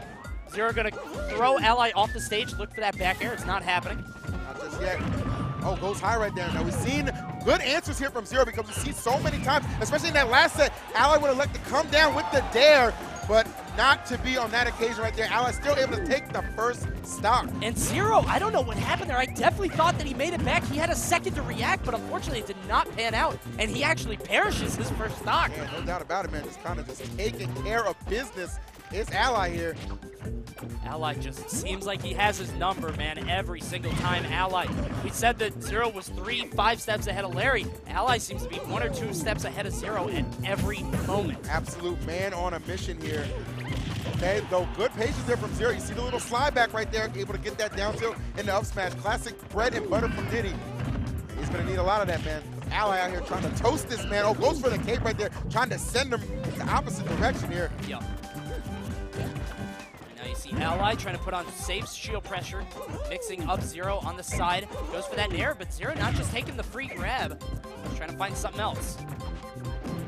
That was, that's the Ally classic right there, man. Oh, wow, landing on the platform in the down smash to end the thing. My goodness. And the crowd appreciated that frame trap. To. Zero had to air dodge. It was the only way he was going to be able to survive, and he falls right into the down smash. I don't know if he DI'd for it explicitly. It's that kind, like Ally just puts people in those kind of predicaments, and he doesn't hesitate when it comes to pulling the trigger right there. Yep. Not going to give you any kind of chance to just shield, spot dodge, get the hell out the way. No, sir. Just going to throw out that hitbox and claim that first game. So here we are again, guys. Town and City once more. Ally 2 games away from a 3-peat at Smash and Splash. So imperative for him to get this victory, man. Just kind of defending things in his stomping ground of the Midwest. Obviously born a Canadian man, but does reside in Ohio, or Michigan, excuse me. Right now, clearly residing on Town and City because he is claiming ownership to this stage right now. Whoa, going high for that back air. Zero gonna try to recover. Ally does have the ledge, and he's just all over him. Telling you, oh my goodness. And that's how you know he's just playing with that elevated level of confidence right there. Just kind of backs off a little bit and just throws out the up B at a later date. And it's not really that much in terms of, you know, percent or anything like that, but it keeps Zero in the air, and it lets Ally reset the situation and get a little bit more damage. Very intelligent from Ally. Not about it here. All right, so Diddy Kong up Zero trying to get himself back into the match here for some ledge trapping. Oh, man, seemingly had him dead to rights right there, but no, both hits of that forward smash whiffing right there, and this creates a nice opening for Ally, who's going to work right now. Honestly, that was perfect timing on Ally's get up. He avoided both hits just with expert maneuvering of the frames. He's able to get out of there. Tries to get that grab. It's not going to happen. Down tilt and the up smash. Zero taking the first stock. All right, not able to avoid that one here. Ally trying to get these up airs. Double K. Oh my God! And that's kind of the little juke that Ally does. He makes you second guess what option you should pick to get out of that situation. And because he does things like that, he can make those clutch plays right there and get a big time up smash. Just so good, man. Just such a deeper level of gameplay. Really just gotta appreciate it. Ally just so smart with the biggest brain, with the biggest up smash. You can see him right now charging up this Flood. He just wants a chance to be able to knock Zero off stage and push him off more with that Flood. And good tech by Zero. Does not want to get caught in a jab reset situation. I would have got him, you know, the stock loss right there, but you don't need that kind of extra damage if you don't have to take it. Balls on stage, good reaction from Zero. He does get the cape. Ally's shaking his head. That grab box a little bit too far, I think. A little bit wonky right there. Got to respect that option there. Oh no! Oh no! Oh wow! That bear just a second off of connecting and causing some real problems for Zero here. Desperate to get this game number 2. Banana on the field, but Ally keeps getting back for free. He keeps getting back on stage. So many people struggle against Zero when he gets them on the ledge. Ally just takes over the stage again. Exactly. You can tell, man, so many battles between these two guys, man. At some point, you just get a feel for how to avoid those tricks that have been so problematic. in the early going here. Back throw, yes, just trying to get that stage control. An incredibly intense finish for this game again. And notice, waited to the last moment right there to really pull out that banana. Oh, Zero, got to be careful right there with the options he picks. Another back throw, yes. This man content to just take control of the stage here and put the pressure on Ally. Looking to come back here. Oh, one to jab right there, the forward throw. There it is. I think he was looking to jab, or either just jab, get the back throw. I'm telling you, you're lucky the camera wasn't on me because I was spinning both fidget spinners just wildly. My anxiety going off the charts right now just watching this game. I couldn't control it, man. Oh, my goodness. Awesome stuff from Zero. Barely clutching it out, and you know he's got to have nerves of steel to be able to do that against Ally, his demon, the man who has lengthened his set victory in this tournament just only minutes before. No doubt about it, man. I mean, you know, the last encounter at DreamHack, you know, before this tournament, it was indeed against Zero who eliminated Ally. Of course, Ally here looking to return the favor on his way again to the legendary three-peat, and what a legendary performance both these guys are having here as we're set to combat here in Town and City yet again for game number 3. Oh. Here we are again. Ally doing a little bit worse off on the start. Zero, again, very surgical, calm, cool, collected, and I think that's what he needs against the, you know, this chaotic flame that Ally is. I'm telling you that, and that's those situations you don't want Zero to be in. When he just starts to feel himself and the confidence is just kind of oozing out, he becomes that much more deadly and that much more harder to stop. So for Ally, man, this game right here is that much, you know, more pivotal for him to win. Absolutely. There's the up air at the top. Zero slowing down the pace considerably. I think he's at his worst when Ally's just kind of trading with him. They're both just slugging each other. Man. They're trading hits. Zero is having no more of that. He's standing back, just waiting for Ally to do something, and then he's punishing it. He's doing exactly what he needs to do versus Mario. Yeah, it looks very much like he's playing the character and not the player. I'm telling you, man, that slugfest is definitely, you know, coming a little one-sided right here. And it is Zero who is just exploding on Ally right now, whose options are just being very limited and cut off for the most part. You see a grab right here, so you can expect a ton of damage to follow, but still Zero with the stock lead here. Oh, this stock so he has right here, still not in that much danger, man. You think 83%, not too much to have to worry about. That's why you see Ally trying to raise it up a little bit. Oh, he really wants these forward smashes. And the thing about Zero, he's not doing retreating aerials, which is what Ally is looking for. He wants Zero to come at him with a forward air or a back air and kind of back up. No, Zero is all inning, and he's going all the way in, and he's able to stop that forward smash. That has been the difference maker here, man. We saw, you know, as you said, you know, those retreating aerials really did cost him quite a bit in a couple of those earlier sets, man, but just kind of readjusting the game plan, assuming so much ground control, really, is what we just saw right there in that game number 3, and it is a tremendous one there for Zero, one away from getting this reset. That looked like an easy 2-stock for Zero. He only had 100%. He had 2 stocks left, and he, again, looked like he's playing against Mario. He's not playing against Elliot. He's not playing against Ally. He's not playing against his friend. He's playing against the plumber himself. No doubt about it, man. All right, so some consideration here for Ally. Not just Town and City again. I can't imagine we're going to go back to Town and City. I feel like a change of scenery is absolutely necessary. Is that Vanessa dropping off some cheesecake? That's definitely cheesecake. There we go, guys. Final destination. I think Ally wants this to stop Zero's landings. Wants this huge stage. He wants to kill Zero off the top with up smash because, like we said, Zero gets hit by that a lot more than other players. Ally does have a pretty good ratio of landing that. The only problem right here for him is he can't land on the stage. Zero with just such an aggressive nature right now.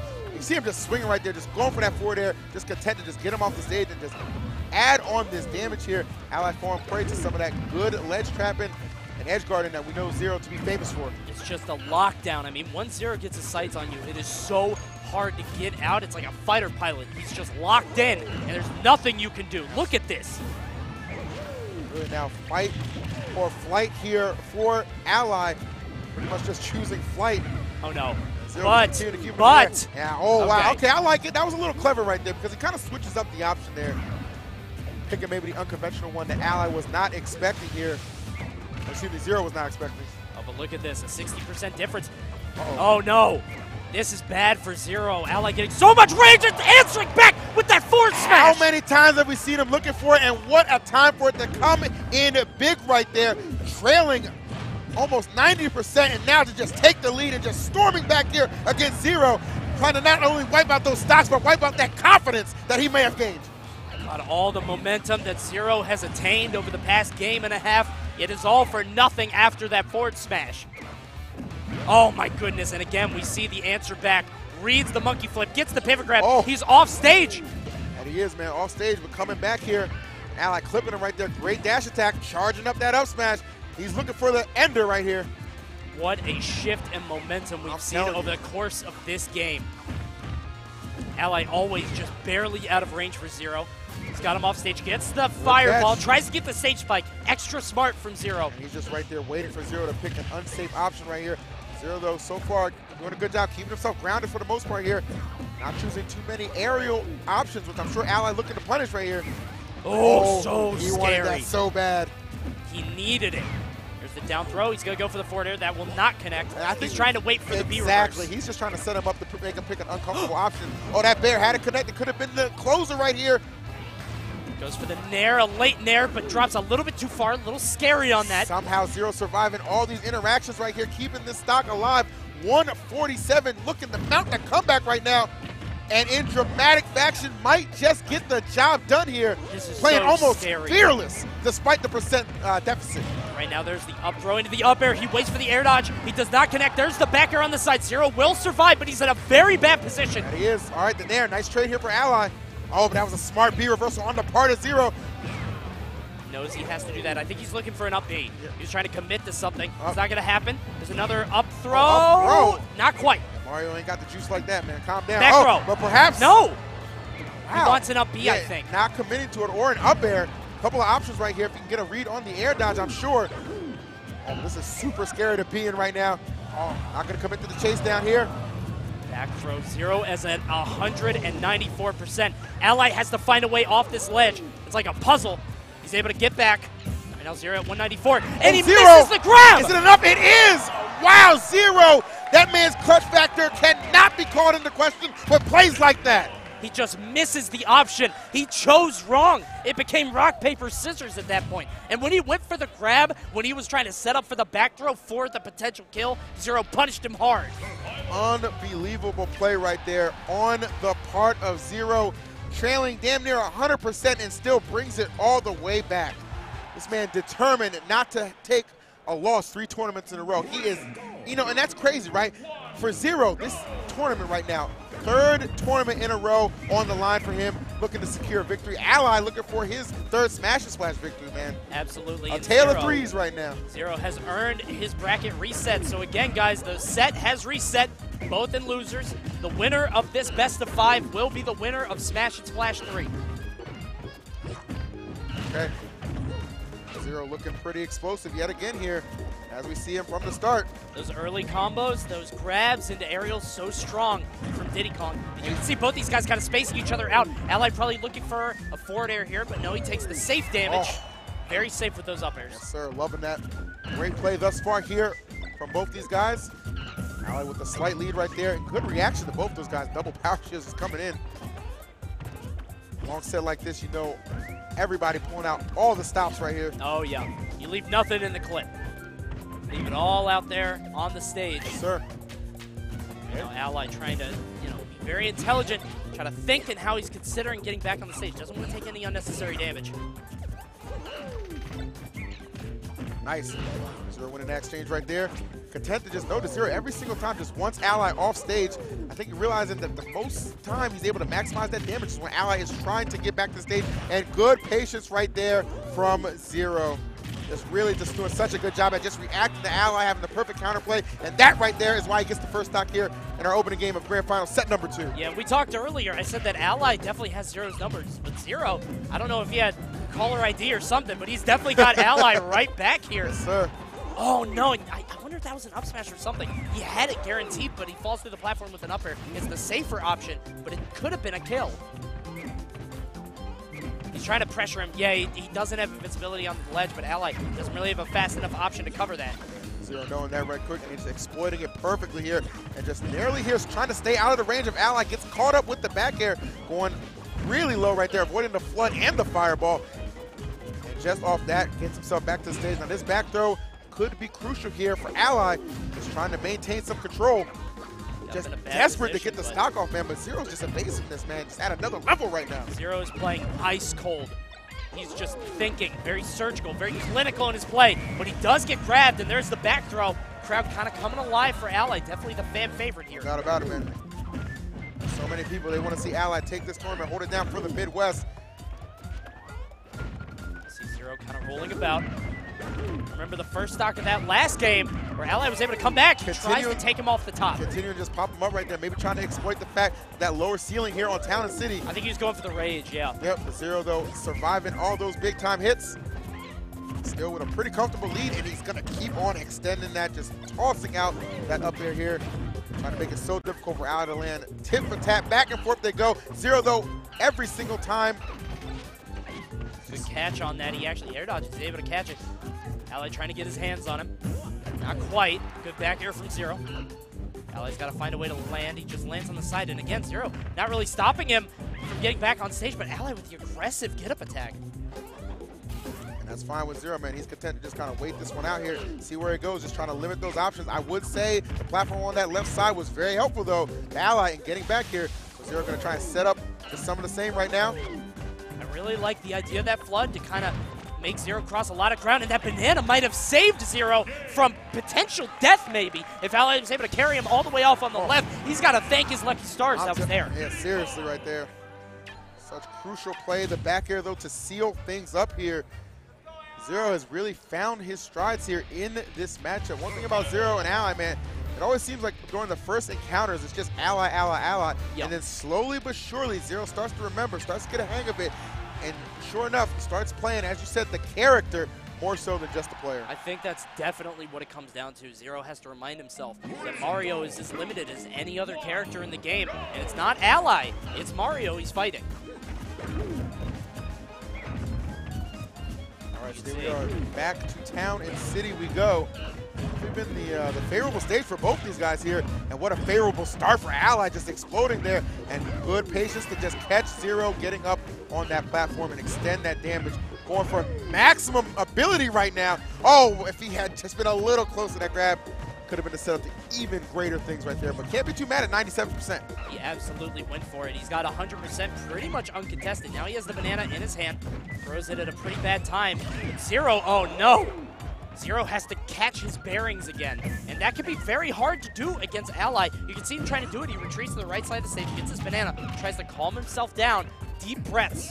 Whoa! Wow, man, that was a deep reach right there with that up smash, trying to catch Zero coming in, but not falling prey to it. Actually staying just out of the range here. And nice, I like to use some forward tilt right here. One of those moves from Diddy Kong that sometimes can be a little underused, but not underused is that down smash from Ally, coming in clutch there and getting that first stock. Zero right there going for that back air. There's the flood trying to just kind of reset the situation. There's the up throw, and Ally constantly mixing up those two throws. Oh. Trying to catch Zero's landing, and he eventually does. Zero does not have a jump, but he is under Ally now. Nice. Again, Ally just kind of ahead of Zero at all points in this game. Just cutting off these options here that Zero's looking for, trying to get something going though, but Ally keeping him very limited. 20% difference plus a stock, unfortunately. Oh, tries to grab it, but Zero with that retreating down tilt. So I like how Zero reacted right there. You know, so many times we've seen Zero just kind of crawl back right there. And that time, Ally not afraid of it, just going in and getting the grab. Continuing to keep himself in a good position here. No panic options from Ally, but eventually Zero is able to get in there and finally shave off that first stock. That was a triple down tilt, and Zero did not go for it. You could tell how carefully he's playing. What he did was he just got the down tilt, waited, got the down tilt, waited, and then the third one, he was absolutely sure it was a confirm. Oh my God. Right in his head. Knew he was going to roll behind, barely misses as the punish. All right, trying to come through. Ally needs to be careful here. Doesn't want to get too overzealous. We've seen Zero in these spots find those opportunities, and that damage adds up quickly here. Good chase down, understanding where he's going on that platform. Snipes him out with the fireball. Could very well be the stock. Understanding it is going to be there. No need to put out another hitbox. He's not going to have time to make that recovery back. And that's so good of him. I mean, it sounds like an obvious thing, but you see so many players who get somebody in that position, and then they kind of overcommit, and they try so hard to stop them that they eventually end up saving them, giving them another stock. Sometimes you just got to go with the flow. We'll see how this goes. We are out to game 3 right now, a 1-1 situation between these two legends of Smash 4. It is. It's another Clash of the Titans, if you want to call it really that. The is, gods man. here. Absolutely ridiculous thus far between these guys. Just really just giving us another classic to put into the vault. Certainly not disappointing here. Knotted up 1 apiece here in grand final set number 2. Nice. Oh, wow. Good reaction there from Ally. Just picking and choosing his spots right now. And it is paying off. Insane how the momentum has shifted so much during the set. During that one game, Ally just 3 steps ahead of Zero. We've said all these different steps ahead, but Ally just so smart right now. Tell you what, each and every one of those steps making the difference here. As we see Ally yet to even enter double digits. He's enjoying a comfortable lead here on Zero. Gonna put a little pressure on that shield and just get the grab too. Back throw, yes. Heck yeah, he just tried to put him out. Oh, Zero. Gotta call him out. Trying to put him in a coffin right there. And notice Ally has not gotten any down throw affairs. No way. Yes way. All the way down, in fact, off of back air right there. Great timing on the part of Ally. And he has put himself in a very comfortable spot to take this 3rd game. I don't know if that banana was intentional, but if so, that was so smart. That was so absurdly intelligent to throw it out to cover Ally going for it. Unfortunately, it did not pan out, but I loved the idea. But unfortunately, it just didn't work out for him. Right now, Zero reeling. Yeah, seriously, a whole lot not working out for Zero right now. Ally finds himself yet again with another terrific lead. Oh! Ooh. So close on that one. Tried to follow him down, got him with the jab. Zero's able to make it back with those barrels. Ally at 91%. Not really at too much risk as of yet. Oh! Wow, I'll tell you what, if he got caught by that, that could have been pretty risky. Zero trying to keep this pressure on right there. That banana not going to do him any favors here. Trying to make it back to the stage, it can be so difficult sometimes. It really is, because every single time he's elected to just go high right there. Well, he went pretty high off that up smash. Oh, yeah. And that is terrific for Zero here, trailing 48%. We've seen him make, comebacks, bring it pretty close when he's trailing about 100%. So this is an even better position for him to be in, getting a good call on that spot dodge. Again, just the fact of how long this set has gone, those habits being picked up by one another, and really is starting to just kind of shape up who's going to take this. Ally Zero throwing out those up airs, getting a small string. I mean, it doesn't seem like a lot, but that, oh no. Okay, he missed the tech. Ally might have been able to reach that with a super extended grab, but not quite. He's going to nair in place, gets the up air into the back air. He's chasing Zero. Oh. He knew that the platform was there. They both go all the way to the top. I swear he wanted to connect that up air and then just finish it with the up B, man. Had he not got that trade, could have been the end of Zero. Ally, I think he tried to pick up that banana on the ascent.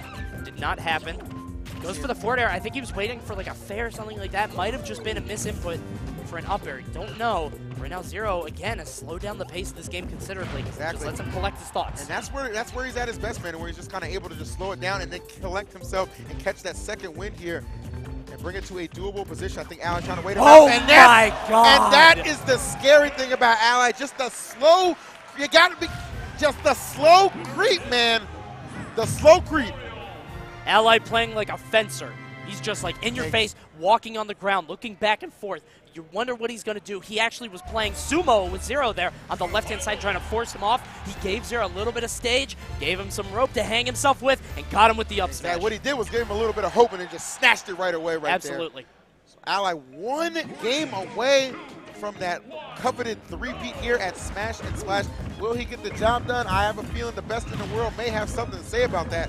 Though, if he does drop this, man, some people may start to question if he still is the best, man. Absolutely. Definitely questions will be raised right here. And if you've noticed, we've actually transitioned over to nighttime here in Town and City. It's been a long-ass set, man. It's been a long day turning into a long night. I'm telling you, sun's got to set at some point, man. Perhaps the hopes of Zero are going to set too, man, but trying to keep them alive here. Let's have the early lead right now. Of course, as Ally has shown, that can be so fragile when he gets his hands on you. Just one grab to make him so much of a deficit. And speaking of which, right on cue, the damage to follow, yes, sir. Oh. Exactly what you were talking about. All it takes is one grab from Mario to put on so much damage. Zero has been avoiding that so well in certain games and just getting hit by it constantly in others. All right, gonna retreat right there to the right side here.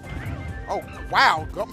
That's really good reaction, too. Just saw Zero above his head and just come out the shield with the up air. Really smart play there. But we do see Zero still leading here. Now I got to be cognizant of that up tilt. Oh, and that quick turnaround, the quick release. I say it all the time, man. Nobody does it faster. Oh, look at Zero just absolutely menacing there. Ally trying to get the down air. Zero wisely air dodging on that. Ally's got to pull something out of his hat here. A lot of fists being thrown there. All right, trying to catch this landing here. Zero Nice. wisely getting out the way. I like that B reversal. Actually kind of put himself in an unexpected position. I'm sure Ally wasn't expecting, right in his grill there. It was a terrible position, but it worked out. Yeah, because Ally kind of hesitated. He didn't really have an answer for that. He's like, oh, why are you here? Yep. That's a good impression. That's what he sounds. Shaking his head. Yeah, exactly. Good back throw there. Uses the banana to cover himself, and he catches it. Yeah, Wow. seriously, great coverage right there. Nice. He got right off the platform. Exactly. That was smart stuff. Don't put yourself in a position to just give Ally a free hit right there. Well, you know what? That wasn't free, but Ally certainly take it, and Zero will pay for it here. Perhaps the final stock right here of this tournament on the line. Ally looking to make the comeback right now, seal the deal here in game number 3. Zero looking to send it into overtime, game 5. And if you're Zero right now, yes, you have a lead on Ally, but you got to remember the past 2 years at Smash and Splash, what Ally did, especially last year with that spike. You have to be so careful, so cold. You cannot let it slip now. Absolutely. Zero is still in so much danger. Created some of the best hype moments this game has ever seen right here. And I got to tell you what, giving us one of the best sets, man. 2 of them at that here, which could be coming to a close if Ally is able to find his way in. But it is Zero with the wherewithal and the commitment right there to go high and send us into overtime. Game 5 has arrived. This is the final stand between Zero and Ally, who have met here last year, and now they're here again. It just had to be this way between these two legends. About as iconic as Smash 4 gets right here, man. TSM versus Cloud9 here. This is absolute war, a bloodbath. Ally considering his options, so much on the line here. He's trying to earn that beach towel. And you know what? And at this point, man, it's not even so much. One more time. Oh. Who likes Ally? Who thinks Zero's going to take it? All right, well, let's do this. Game 5, ladies and gentlemen. All right. Speed it up. Come on. Right there, the crowd firmly behind Ally right here. Despite Zero currently being a Midwest resident, man. And you know what? They said, we don't care about your 3 months around here, bro. We're talking about Ally, man. He's been here for years doing his thing, holding it down, man. And one more time, and perhaps the most crucial match of his career, oh my God, looking to do it again. Almost takes him all the way to the top, takes a free 64%. Zero tries to get a grab at Ally, throwing out that jab immediately. I'm out of here, just staying out of that range right here. Both of these guys just so cognizant of the fact they don't want to give anything up for free, right? Got to be very well aware of that, looking for that fair, though. Zero's playing kind of scary here. He's playing very aggressive, always in Ally's face. I think he's trying to switch up the gears, and he's doing a great job right now, but he's got to know when to dial it back. Exactly. That's one good thing, though, he has done an excellent job of. He's been meeting Ally in the air so many times and having those great answers to him when he is high in the sky like that. Zero is doing a great job right now. He tried to get the forward air, did not quite pan out. The banana is actually going to be taken away from the platform. Ally very lucky in that regard. Gets the back air, trying to catch the tech chase. Zero teching to the ledge. Oh. All right, banana back in hand right here, reassessing the situation. Good patience right there. Ally looking to just cut him off guard a little bit. I've seen him use that cape too often, man. Excellent double jump, goes for the up smash. Not going to happen. Zero a little bit too close on that missed space down tilt. All right. Oh my goodness, and a little too close to Ally right there with some solid DI. Keep it oh, no! Oh, there it is. How else could it shape up? It had to come down to a moment like this, baby. This is the moment of truth. Ally exploding the barrels. One more stock. The chant in the crowd. I don't know who they're going for. I couldn't tell you right now, man. All I know is they are going right here. And now Ally trying to go to work right here. Build this lead on Zero. That's a good start right there. You know how powerful Mario is out of one grab. So Zero making a mistake of giving him 2, but somehow finds a way out of it. Zero fighting right back. These two hardened warriors with so many cuts, gushing blood. They're fighting to the bitter end. So battle-tested, so many matches between these guys. The crowd is dead split. Right now, you can only imagine these guys' heart just racing right now. Somebody looking to take home the title right now. Smash and Smash 3 delivering on all cylinders. Right now, Zero on the ground. Ally gonna land. He's gonna get the up air. Oh, so close. I'm telling you, that's a scary situation to be in here. Ally just looking to get back to the ground. Zero, though, looking for the W, and he will take it. The best in the world is back on top. And D-Disciple right there with the hug. You already You know what it is. Very unfortunate for Ally, who bows his head in absolute respect. Again, these guys, warriors through the ages, meet in the Coliseum, strike each other again and again. Zero snatching the third smash and splash from Ally, barely taking the set. Down tilt up smash. Truly a match that could have gone either way, man. Down to the wire on all fronts. But it was one good confirm from Zero that would lead into the up smash and give him the victory right there, snapping that 2 smash and splash win streak of Ally. Absolutely insane. My breath, my heart. I'm telling you, man. Oh my God, I'm anxious. I'm anxious. I'll do it down here so you guys can see it. Oh my gosh, what an incredible set. I'm legitimately out of breath. I mean, seriously, man. I mean, you know, we talked about what an incredible tournament this was before we opened up this top 8, man. And you want to talk about not delivering. You want to talk about not the standard, man. That was some extraordinary play on the part of both those guys. That was incredible, guys. And listen, we don't have any replays for you, but what we do have... You got to live in the moment for that. Exactly. You got to live in the moment for that. You got to go back and watch that a little bit later over a nice little bit of food. You need all the context, and right now you see Zero standing with that hard-earned victory, that trophy. Yes, sir. The TSM chants filling the arena right now, and for good reason. What a hard-fought victory, and really kind of like reminiscent of that exchange that they had, you know, at DreamHack, right? It was, again, Ally taking them out of winners, man, but when it really counts, comes down to the wire, Zero taking them out of the tournament and taking first place. Such an incredible showing. I mean, Smash and Splash has delivered each year with these incredible grand finals. And again, that explosion with the fireball into the barrels into the last stock. I'm telling you, Coney, I'll tell you what, sometimes, man, I do take a peek at the script, but sometimes I like to be surprised. Don't let anyone spoil that for you. Tell people to watch the set. Don't tell them how. All right. That was actually very smooth. That was pretty cool, That was impressive. I feel like he practiced that. There he is. The Scarf Lord has returned. And listen, a lot of people in the crowd pulling for Ally. You could tell he was the fan favorite. Nothing but respect for TSM Zero when he comes out the victor. Absolutely, man. And you got to give it up to Ally, too. So, I mean, really just gave us something to talk about for months to come, man. This is going to go down, I think, as one of the greatest grand finals you could ever see. I mean, that was back and forth action between both those guys. Such confidence exuding from both of them. But at the end of the day, it was just Zero just a little more in the tank to push himself forward and propel himself to that first place. And what's interesting is if you look at the earlier sets, again, there was no other way this could have ended. These guys were both just on a different level than everybody else in the tournament. They demolished everybody in their way, and they come down mano-a-mano against each other, come down to the final stock, the wire, and Zero barely edges it out. It's a collision course, man. All challengers met with and dispatched.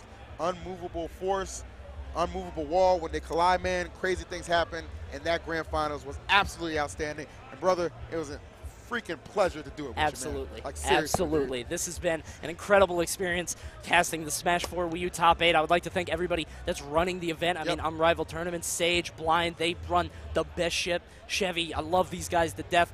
Thank you guys for watching. Of course, Smash Wii U again delivers at Smash and Splash. Just an incredible top 8. And a big shout out to the man who put it all together, man. Josh, man, the man with the plan and the vision. He had a vision for great things, man, and it's truly great to see him be able to live up to it. And what a memorable Smash Splash for me. That's my first one, man. I know you're a veteran of this, man, but Absolutely. It certainly is a pleasure to be here. It's been a killer event. We're going to go hang out in the pool. Maybe watch some Melee top too, man. 8. Yeah, man, because, hey, Smash 4 might be over, man, but the tournament is not, man. We still got a killer top 8 of Melee for you guys to check out. I know a lot of Melee heads in the chat right now doing the big things. Guys, thank you so much for watching us. It was our pleasure to be your Sunday delight, and we hope to see you on the next one. Absolutely. We'll see you guys next time. We're going to go hop in the pool. Have a great night. Keep it locked for Melee.